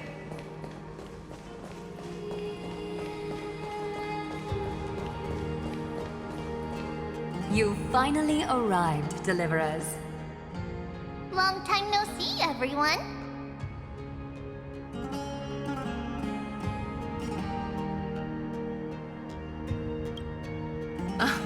I'm glad to hear that. And even though we've met before, it's still moving to see her seed bloom like this. Woven from remembrance, this garment gleams so brilliantly. Just like the future, we will now weave together for Amphorius. We've reached the end. Yeah. We just have to go through the final passage. Snowy has already gone ahead. What lies behind that door? The first seal upon Iron Tomb was a battlefield, raised from the bones of Finan himself. The second seal was a reflection of his inner desires, his wishes, and his despair. A path he wove together with regret, wrath, and sighs. When all this is gone, what will he have left to hold back the destruction?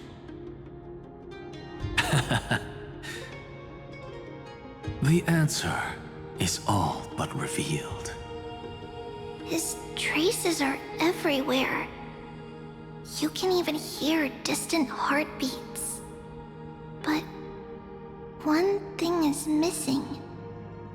His sense of self.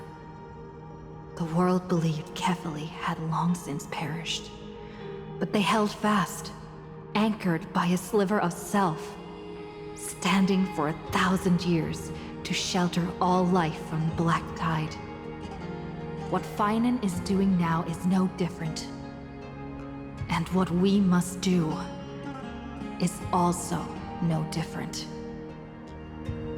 Then let remembrance burn bright like a shooting star, and once more, pierce the long night of slumber.